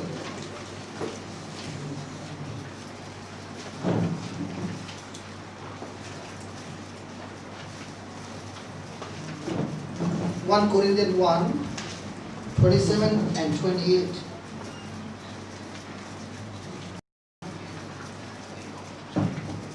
Are you ready? But God has chosen the foolish things of the world to confound the wise. And God has chosen the weak things of the world to confound the things which are mighty. And base things of the world and things which are despised has God chosen. Yes. Yes. Yea. And things which are not. And things which are not, to bring to naught things that are. Praise the Lord. Hallelujah. Hallelujah. So God has chosen things that are not. God has chosen things that are unseen to bring to zero things that are seen. So let's go and study this subject, bringing to naught things that are seen. Is there anything that is in your life that you need to bring it to naught? Might be there is a marriage crisis and all the time the spouse are fighting. There's a quarrel, and this quarrel needs to be brought to zero. I remember once previously I used to come on weekdays when I was here in the evening for counseling, and Brother Vijay had brought a person, husband and wife, for counseling, and they were in that room behind. And he said, before you go inside, let me give you a warning. This couple is not just a couple. They are cat and dog. And when you go in, before you open your mouth, they will pounce on you. My husband telling his story, the wife telling her story, and it's going to be cat and dog fight. Thank God he already cautioned me. So when I went inside, what he said started. So I said, I will give you time to fight, because there are certain rules in the boxing match. When both of you have worn the gloves, before the match starts, the referee brings both of them and they have to kiss their gloves. The gloves have to kiss each other. Okay? After that they start, both goes to the corner and he whistles, and then the fight starts. So let me bring you together as a referee, and then I'll give you a chance. So I kissed their hands, gloves, and I said, you go this side, you go this side. Now, before I whistle, I want to tell you the rules of the game. I'll give you full chance to blast each other. But before that, the rule of the game. Opened the Bible, spoke the scriptures. When I finished, I said, okay. The husband said, my mistake. I'm wrong. The wife turned around and said, I am wrong. I said, now that you know that you are wrong, what are you supposed to do? To pray that she changes? He said, no. I'm not interested whether she changes or not. I'm wrong. I'm going to focus on getting me right. So I said, what about you, wife? She said, I'm going to do the same. I said, where's the problem now? They said, actually, no problem. I said, okay, let's pray. And I said, when you go out, can you do one favor to me? Because at that time, I was just new in counseling. Okay? So I said, when you go out, can you put your arms around each other and walk like a newly married couple? And they said, yeah, surely. And I said, see that you go in front of Brother Vijay. So they walked past him, and he looked at them. He came inside and he said, what did you do to them? I said, I did nothing. They did not fight? I said, no. Because when I told them the rule of the game from the word of God, they both agreed that they were wrong. Next month, I don't remember, brother. I don't remember what was it, but surely, now what I'm sharing is you can use this as well, Pascal. Okay, I like what you asked me, because it's not a fixed scripture. There are so many things. Okay, now when I came the next month, they used to be sitting right behind. That day they were sitting here. I said, I just did. No fight for 1 month. Next month they came, and the wife is saying, brother, I've got news to tell you. Yeah, what happened? I'm pregnant. Cats and dogs stopped, and she's pregnant. Praise God. Things change. Why did it change? Because they began to realize not to look at things that are seen, but invest in those things unseen. So did they have to bring it to zero? Come on. So are there some things in our life that is actually destroying our relationship, our marriage, our children, our finances, everything? And these things that are coming against us has to be brought to zero. So let's see how to bring it to zero. The audio is not going? Praise God. Hallelujah. So let's go to Hebrews 11:1.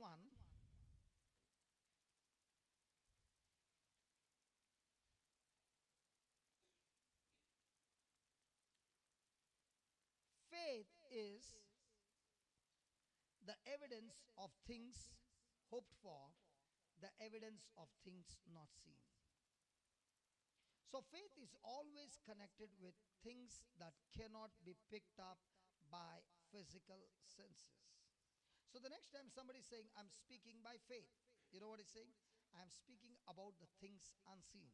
It cannot be revealed to physical senses, but it is revealed to me through the written word of God. Hallelujah. So write down, is it helping you? Now, does anybody want counseling? If somebody wants counseling, I'm going to bash you up. Do you know why? Because after giving all this teaching, you still want counseling, then you are not willing to change your mind. Whatever situation you are going through, whatever it might be, the truth is this. Write down. God has chosen things. God has chosen things that are not, in bracket, unseen, or the promise of God, to bring to naught, in bracket, zero, to bring to naught things that are. Things that are. He's simply talking about, things not revealed, to the physical senses.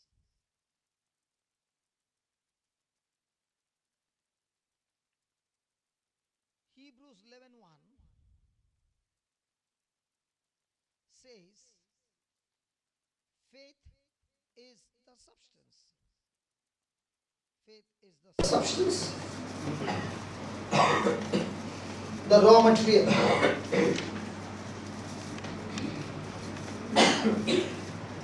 Faith gives substance. Faith gives substance to things hoped for.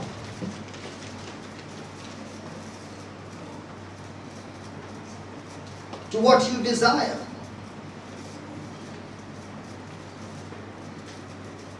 And what is not yet manifested.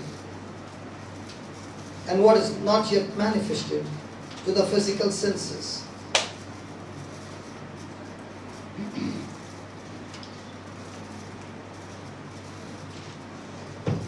Praise the Lord. Hallelujah. Hallelujah. So what is faith? A substance. How many times have you been saying, I felt so good? You ever said, I felt so good? How is everything going on? I'm feeling so good. Faith is not feeling. Faith is believing. And that believing produces an invisible substance. For example, what is the substance of this? A wood. What is the substance of the window? Wood. What is the substance of a chair? Plastic. So there are different substances. But by that substance, we can make different things. In the same way, faith is an invisible God substance which is used, a raw material, to change the things that you are desiring for from the invisible to the visible.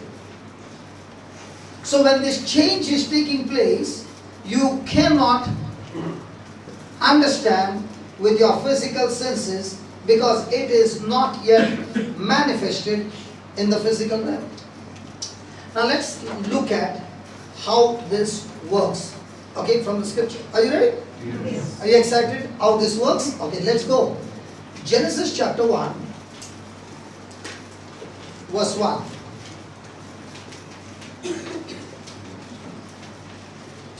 In the beginning, God, what? Created the heaven and the earth and the earth was without form and void, and darkness was upon the face of the deep. Pause. In verse number 2, what is described is a seen on scene. Seen on scene. Seen. It can be seen. And the Spirit of God moved upon the face of the waters. Now, even though the Spirit of God was moving over the waters, did the Spirit of God do any change in the things that were seen? But was he there ready to change the things which were seen? Yes. But did he move into action? No. Now, look at verse number 3. Now, when God said, let there be light. Now, question. What God said, was it seen or unseen? He spoke with faith the word which was unseen. And what did this unseen do? It went into action. The Spirit of God took what God said by faith out of his mouth and used that substance called faith and changed it into seen. So what happened to the darkness? It was destroyed. So God used unseen to change the physical scene. And the unseen that he used was the word. And this word, he not only just spoke, he spoke it by faith. Now, am I created in the likeness and image of God? So, can I also see things? Yes. Can I also hear things? Yes. Can I feel those things? Yes. Now, those things which are seen are challenging me to do what? To open my mouth and speak those things that I see. But if I'm speaking the things that I see, have I now given substance to the things that I see to multiply? Because please understand, whatever I believe and I speak is a substance. And what substance? Spiritual substance. And what will this spiritual substance do? That substance will bring those things that I'm believing for into manifestation. So even though I'm a Christian and I say I believe in Jesus, but I live my life on sight and not by sight, will I ever see anything supernatural happening through Jesus in my life? No. Why not? Because I'm not operating on God's spiritual law, but I'm operating on world's spiritual law. Are you getting it? Yes. So, please check in your life the things that are threatening you, which is seen. Is it challenging you to open your mouth and speak those things that you see? Or are you been practicing to speak what God has promised you, which is unseen, and you're speaking it through the seen and asking the Holy Spirit to destroy it?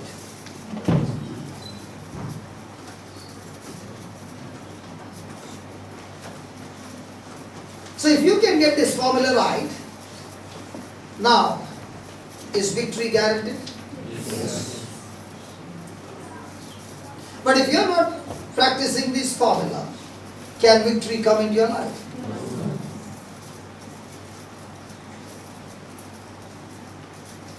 So who is responsible? But in our prayer, we always put God responsible. And God is saying, listen child, you are being deceived.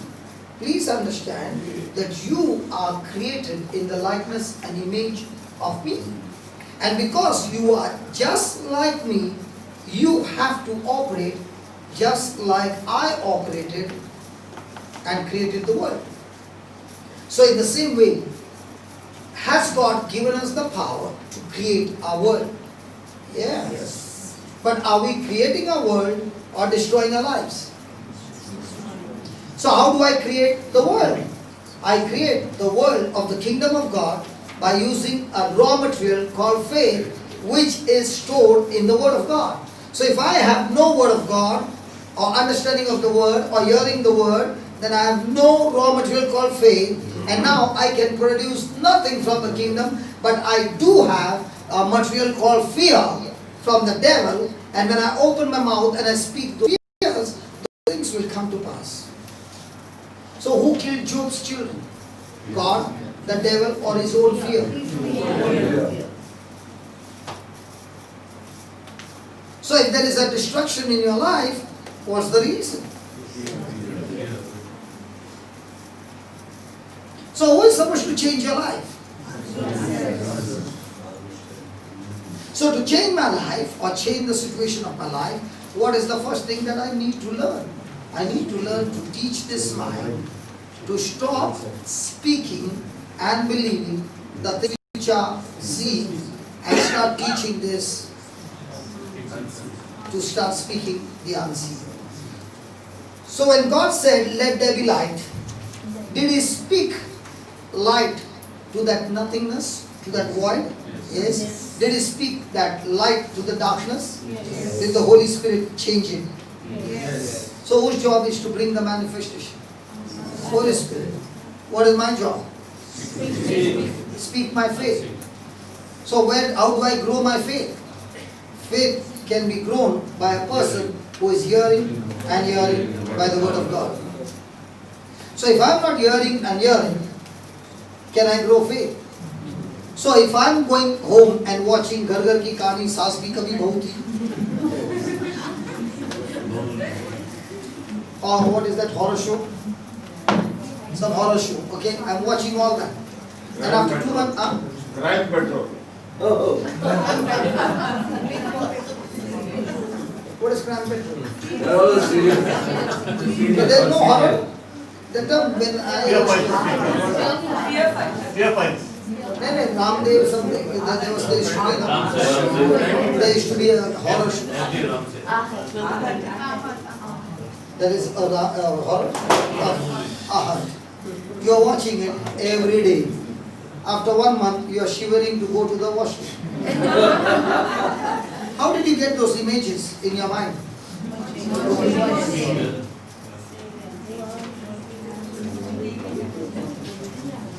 So you might say, I'm looking at only for time pass. It's not time pass. What you're looking is a seed. And it's growing inside. Hallelujah. One of the reasons of my depression was that when I was small, I loved horror movies. If I was given a chance, comedy, western and horror, I will always become the horror movie. I always like the thrill at the edge. Okay. So even at night we would rob the coconuts in Mangalore, the jackfruit, and go to the cemetery because the cemetery was touching the uncle's wall, house. The compound wall was common. So we would jump inside and tell them, don't come and disturb us, we are eating now. Praise God. And we used to go there and eat it at night, but there was no fear. At that time, I used to watch a lot of horror movies, okay? But there was no fear. And there came a time when I got into depression, okay? Believe me, the movies that I'd seen during those times, those images began to flash right before my mind, and I had so much of fear now to even go to the washroom, to shut the door and have bath. My wife had to stand there and be there till I take bath. I could not go from one room to the other room. How did that fear come? When I was watching those movies, I did not know it was a seed that was being planted but not yet germinated. But it was there. At the time when the pressure came, all those seeds began to grow at the same time and began to torture me. Now, how did my wife get me out? She had a big stainless steel cross. Okay? She gave it to me in my hand and said, listen, Jesus is with you. Why do you fear? And the next thing she did was, all the walls, she put the picture of Jesus, Mother Mary, and all that. And she said, listen, when you are in this room, Jesus is watching you. See, Mama Mary is there. See. Now, what happened to me? When the thought would come that I'm alone, I would look at Jesus. Now that small faith seed that she planted started to grow. I could go to the bathroom and have bath because the picture of Jesus was also in the bathroom. So what she planted, a seed, helped me to start my faith life. But if somebody had to come to my wife and say, hey, that picture is idol worship. Idol becomes when I give the first place other than God to somebody. My wife can be an idol. My children can be an idol. My job can be an idol. My dirhams can be an idol. Anything that takes the first place other than God. Now, this picture did not take me away from God, but actually helped me to grow my faith. As I began to grow in the Word, do I need pictures now? No, I don't need pictures now, because now I make pictures in my mind which is unseen through the written Word of God. Are you understanding? Are you understanding? But when I was a baby and I'd lost my faith and I had total fear, what she gave me, that cross in my hand, gave me the strength to believe that Jesus is with me. Are you following what I'm saying?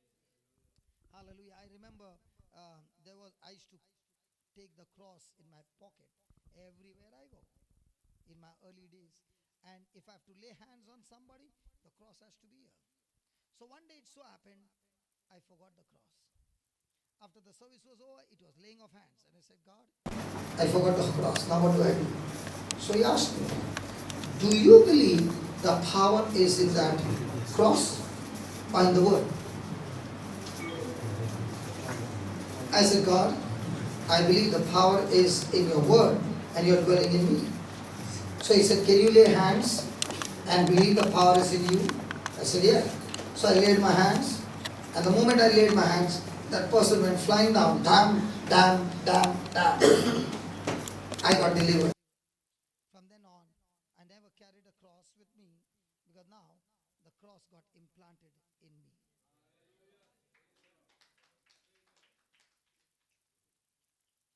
I'll give you another example. Supposing the unseen.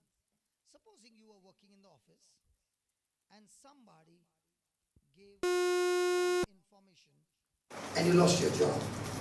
You were humiliated, you were kicked out of the organization, all your gratuity is gone, everything is gone, and you have lost everything.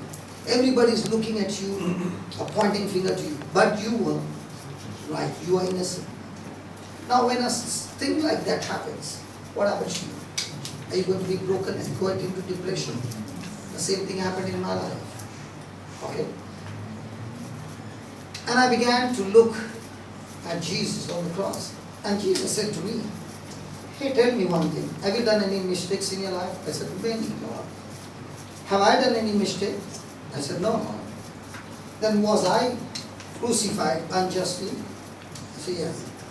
So can you imitate me and love the person the way I love you? Now what did that cross do? It became an idol, or it changed my mind to become a better person? To become a better person. Now what was the result? I was able to forgive them.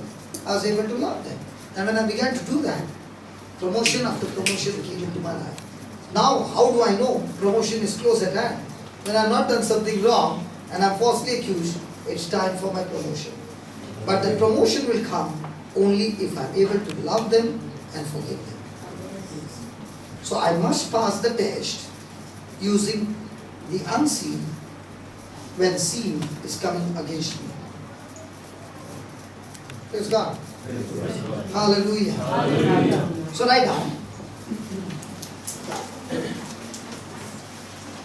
Faith is the substance. Faith is the substance that God used. Faith is the substance that God used to create the universe. Faith is the substance that God used to create the universe. He transported that faith. He transported that faith with His words. God used His words. God used His words as containers. As containers to transport His faith, transport His faith out there, transport His faith out there into the vast nothingness, into the darkness.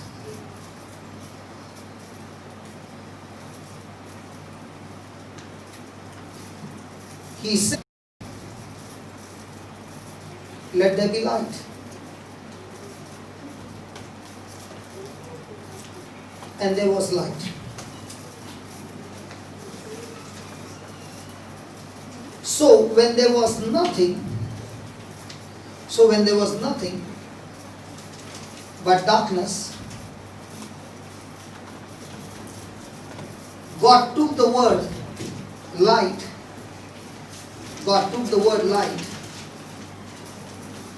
and spoke it into existence.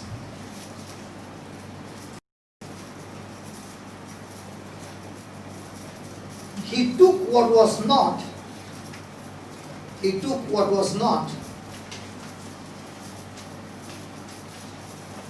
and brought it to naught.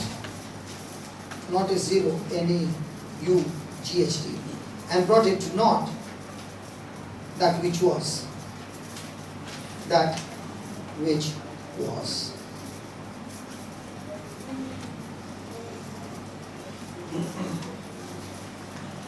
Praise the Lord. Did you understand this formula? Okay, let me give you a practical example. Hello? Let me give you a practical example. If I throw this up, where will it land? Down. Why does it land down? So all things are supposed to come down. So you got a free ticket to US, okay, for 15 days. Everything given. Okay. Now you know the law of gravity. Will you get into a flight? Because in your knowledge, everything has to come down. Right? And now you're going to get into the plane and the person says, this machine is going to fly. Having known the law of gravity, would you like to sit in that plane?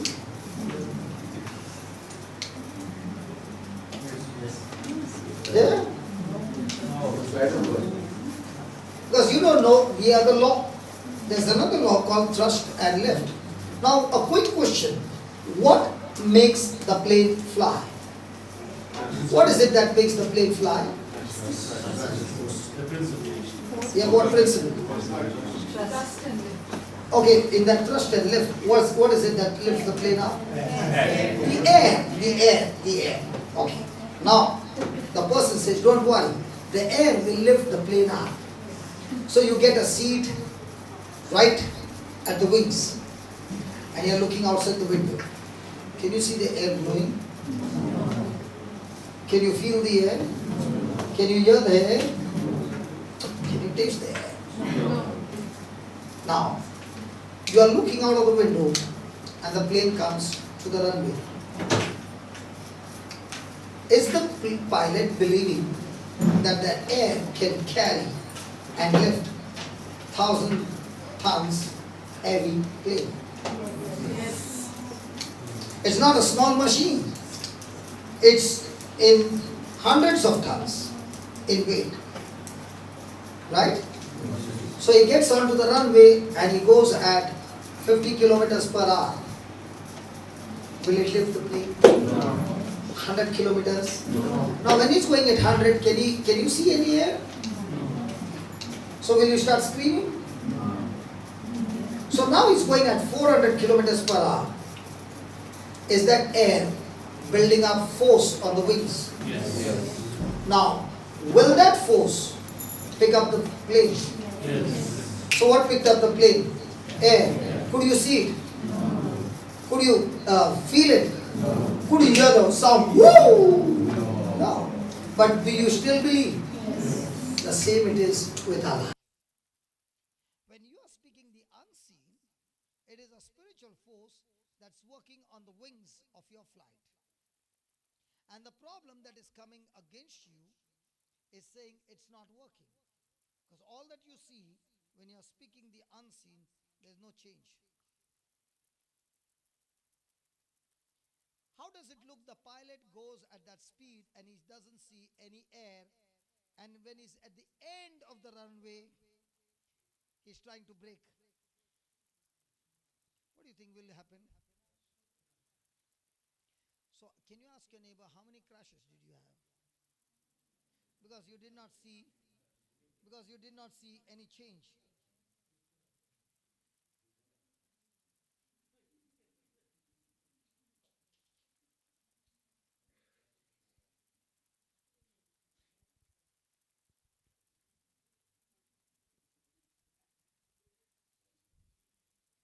Did you all have crashes? Because in our life, when I apply the unseen, I must see the change. Mhm. If I am applying the unseen and I'm not on the runway at a speed of 400 kilometers per hour, then that unseen that I'm speaking will not take off. My engine needs to be fired at that speed. Do I fire my engine on seen things? Has any couple ever fought? You are really, really angry. Has anybody fought? What's the speed of the words?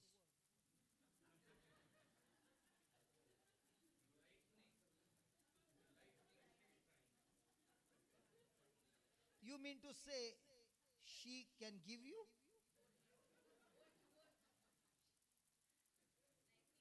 I don't believe it. Can you give? Have you given him? And this fellow got knocked off? Imagine, look at his size, look at her size, and she speaks the scene and he gets knocked off.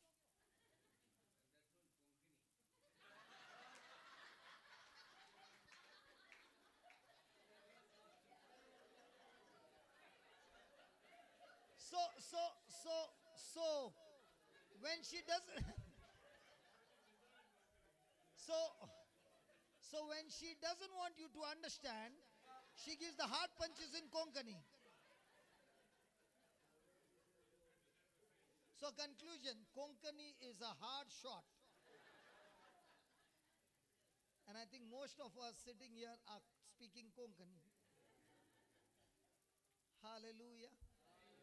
Thank you, Jesus. Now I'm asking you, the speed. What's the throw of the tone? Throw. Very soft. With confidence, with body language. Now my question to you is, when that scene is threatening you, the situation is threatening you, do you attack that scene with that same intensity using the unseen?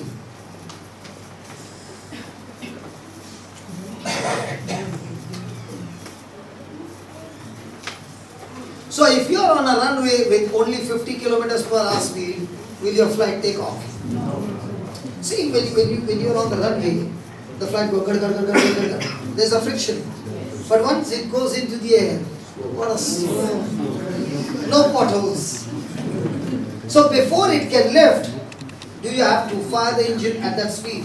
Yes. So if you don't fire your engines with the unseen at that speed, will the flight ever take off? So you are trying by speaking your unseen. How many times? 5 times. And the whole day speaking the seen. And then you're saying, hey brother, I tried, it did not work. Okay, which one did you speak the whole day? Seen. And how many times did you speak the unseen? During my personal prayer. The personal prayer, the unseen. The prayer is over. Jesus, see you tomorrow. At the same time, praise God. And now the whole day speaking what? Seen. And then the next day you're coming, Jesus, it did not work. It did not work. Hallelujah. Hallelujah. Anybody knows to drive car? Here nobody wants to live there. Okay, I'm asking a general question. A brand new car. Okay, you brought and parked it right in front, facing towards this wall. Brand new car. And you always like to drive in front. Praise God. So you put the gear, you don't know how to put the gear, whatever went. Praise God. And now you are looking at the car, it's so nice, and you accelerate, and you let the brake. It went and banged the wall. So you call up the manufacturer and say, the car is no good. What's the manufacturer going to say? You should have put the reverse gear. And you say, what's reverse gear? I never know what's the reverse gear. Right? Now, who is in charge of putting the gears? The manufacturer or me? So what's the problem with the car? What's the problem with the gears? The putting of the gears? Yes. So the manufacturer this morning is saying, there is no problem with the manufacturing of who you are. Fantastic. You got the forward gear, you got the reverse, you got the brake, you got the accelerator. Now only thing you got to learn is when the scene comes and puts pressure on you, please open your mouth and speak the unseen.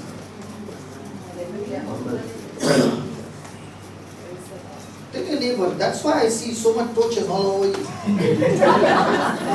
Everywhere accidents. Yes, scratches. So many crashes, man. All seen.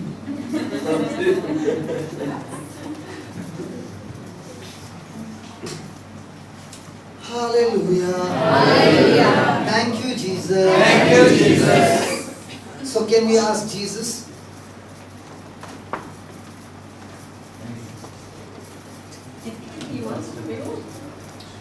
Can we ask Jesus to do the work, or we are supposed to do the work? Using the word of God? Yes. So who's going to change your life? Jesus or your faith? Who's going to give you victory?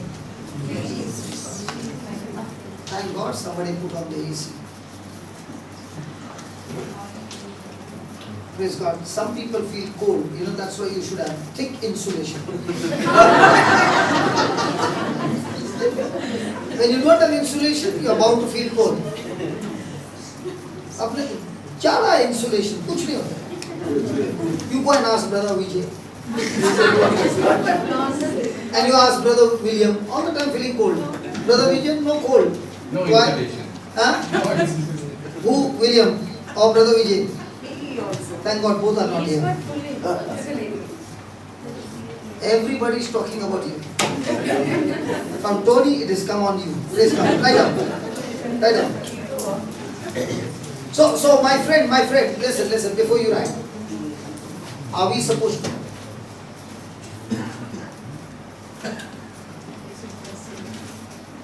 Praise God. But brother, something great happened.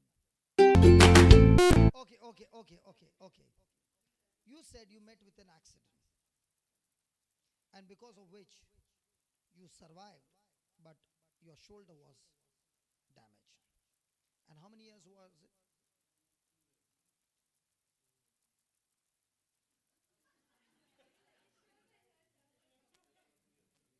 Yeah, in that 2 years, have you seen her arms? Yeah, I know. You have been massaging his shoulder, no? So from today, it's over. Pascal, you are saying amen, we say kya, chal gaya.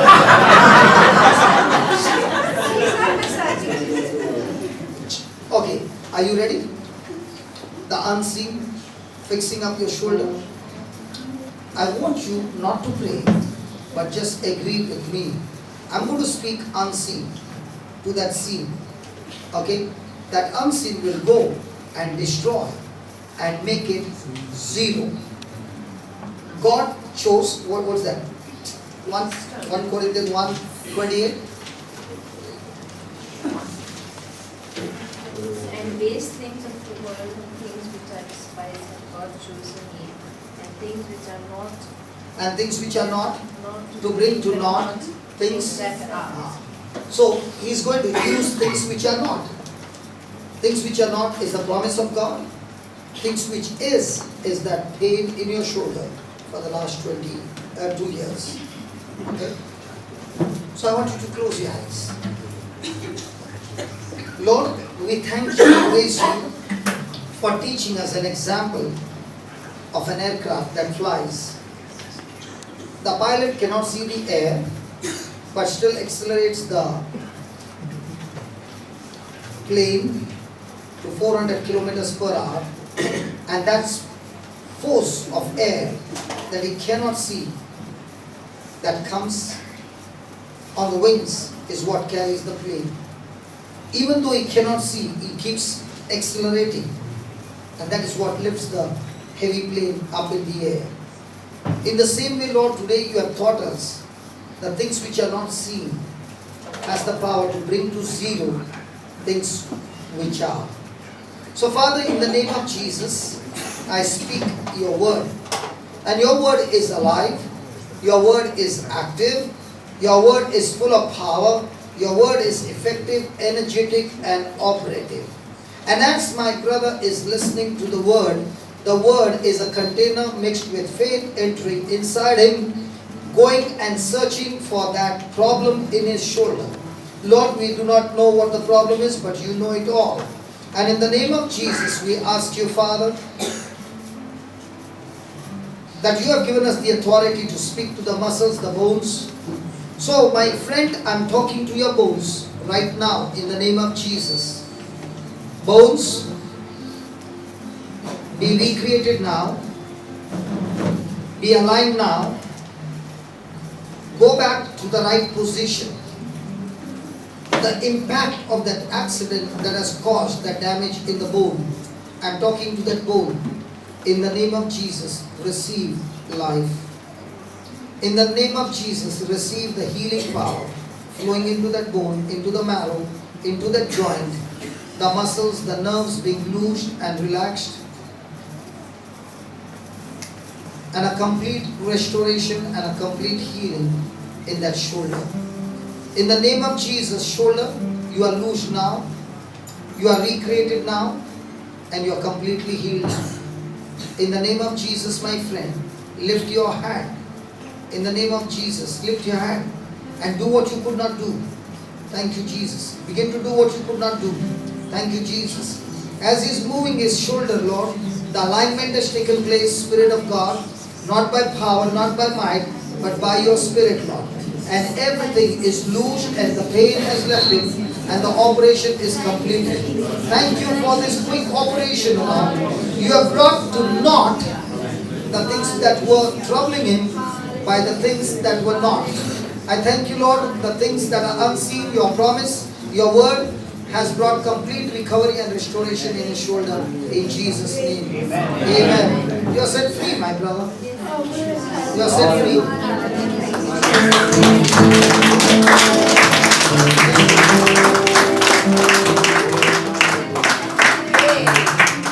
Take it.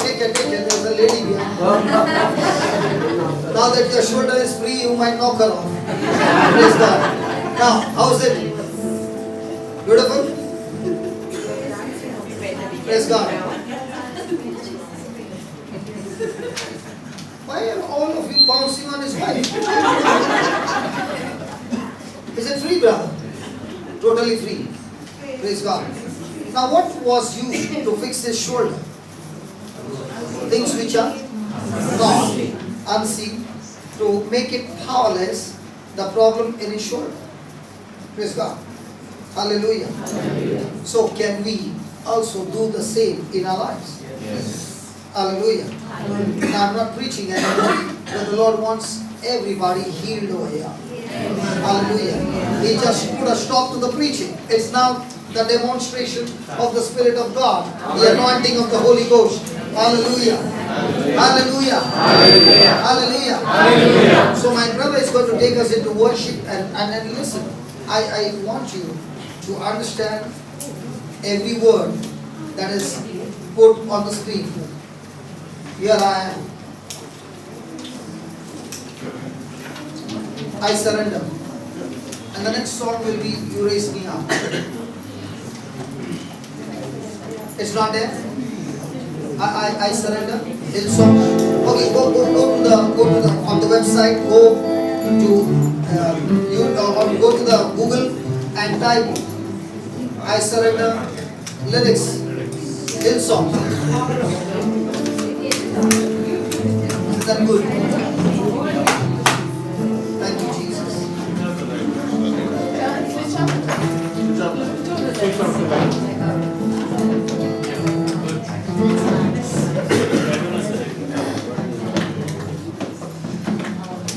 Can you just close your eyes, please?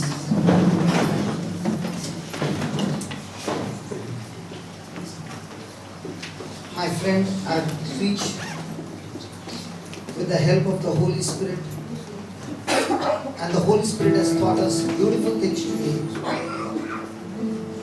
Each one of us, including me, has made errors of speaking the seed. Let us ask God, first of all, to forgive us for the times when we believed the things that are seen. And believing the things which are seen, we spoke out our fear, we got angry, we got bitter, we even cursed our loved ones. So let us ask God to forgive us, and let us ask God to destroy every negative word that we have spoken against our own loved ones. This is a time that the Spirit of God is here to confirm every word that has been preached with accompanying signs and wonders. Let the words come out of your lips, my friend, because it is by confession of your repentance that activates the unseen. Please open your mouth and with a whisper talk to the Father. Ask the Holy Spirit to help you to speak to the Lord. Ask Him, Lord, I've been failing again and again, speaking the words which I know and I know is not from the kingdom, your kingdom. But I've been speaking my worries, my fears, because my mind is captivated, Lord, with all these situations. Today, oh Lord, you have taught me such a powerful truth. Just like the pilot who puts his trust in the machine, even though he cannot see the air, but yet believes and takes the corresponding action. And it is that air that is unseen that picks up the plane, that helps him to overcome the law of gravity by applying another law, the law of thrust and lift. Lord, today you have shown me that the law of seeing, which contradicts to God's word, activates the law of sin and death. But the very moment I open my mouth believing and I speak your promises that are unseen, I activate the law of the Spirit of life in Christ Jesus. Oh Lord Jesus, thank you for the gift of faith that you have given me to believe. I thank you and I praise you, Lord. I thank you and I praise you, Lord, that as I'm speaking to you, you are hearing each and every word that is coming out of my heart.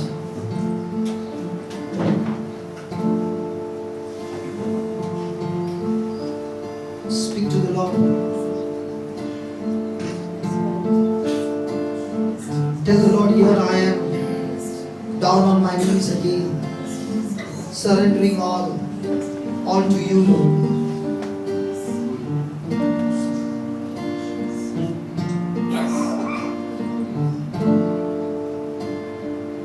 In total surrender I come to you. I want my life to be changed, Lord. Spirit of God, all this time I have grieved you. I quenched you by using my freedom and doing things that contradicted the word. But this moment I ask you to help me. Help me, Lord, to come back to the Father, that my relationship with the Father be restored. want this relationship restored, Lord.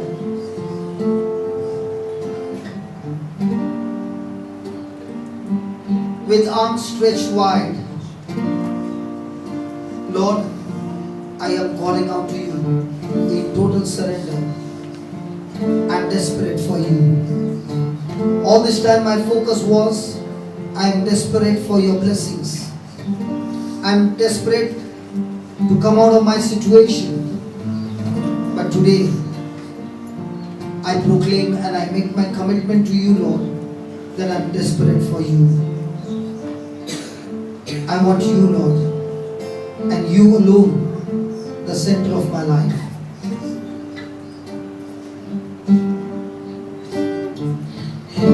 Keep your eyes closed. Close your eyes. My knees again, surrendering all, Surrendering all. surrendering all. Tell him one more time. Here I am. Here I am. Down on my knees again, surrendering all, Surrendering all. surrendering all. One more time. Here.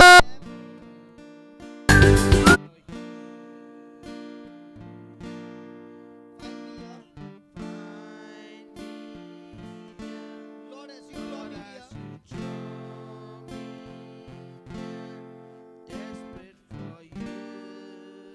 desperate for you. Tell him, find me here. Lord, as you draw me near, desperate for you, I'm desperate for you, Lord. desperate for you.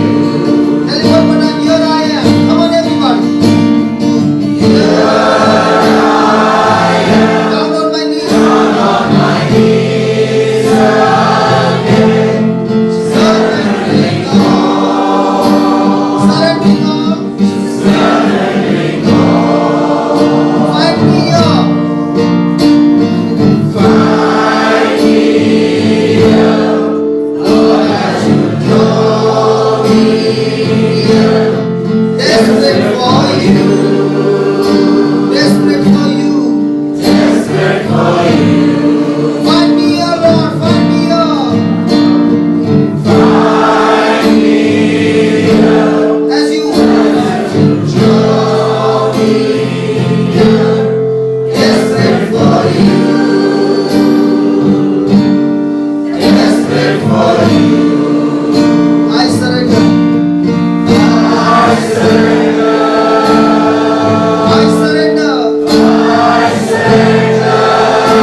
look at the Father running towards you.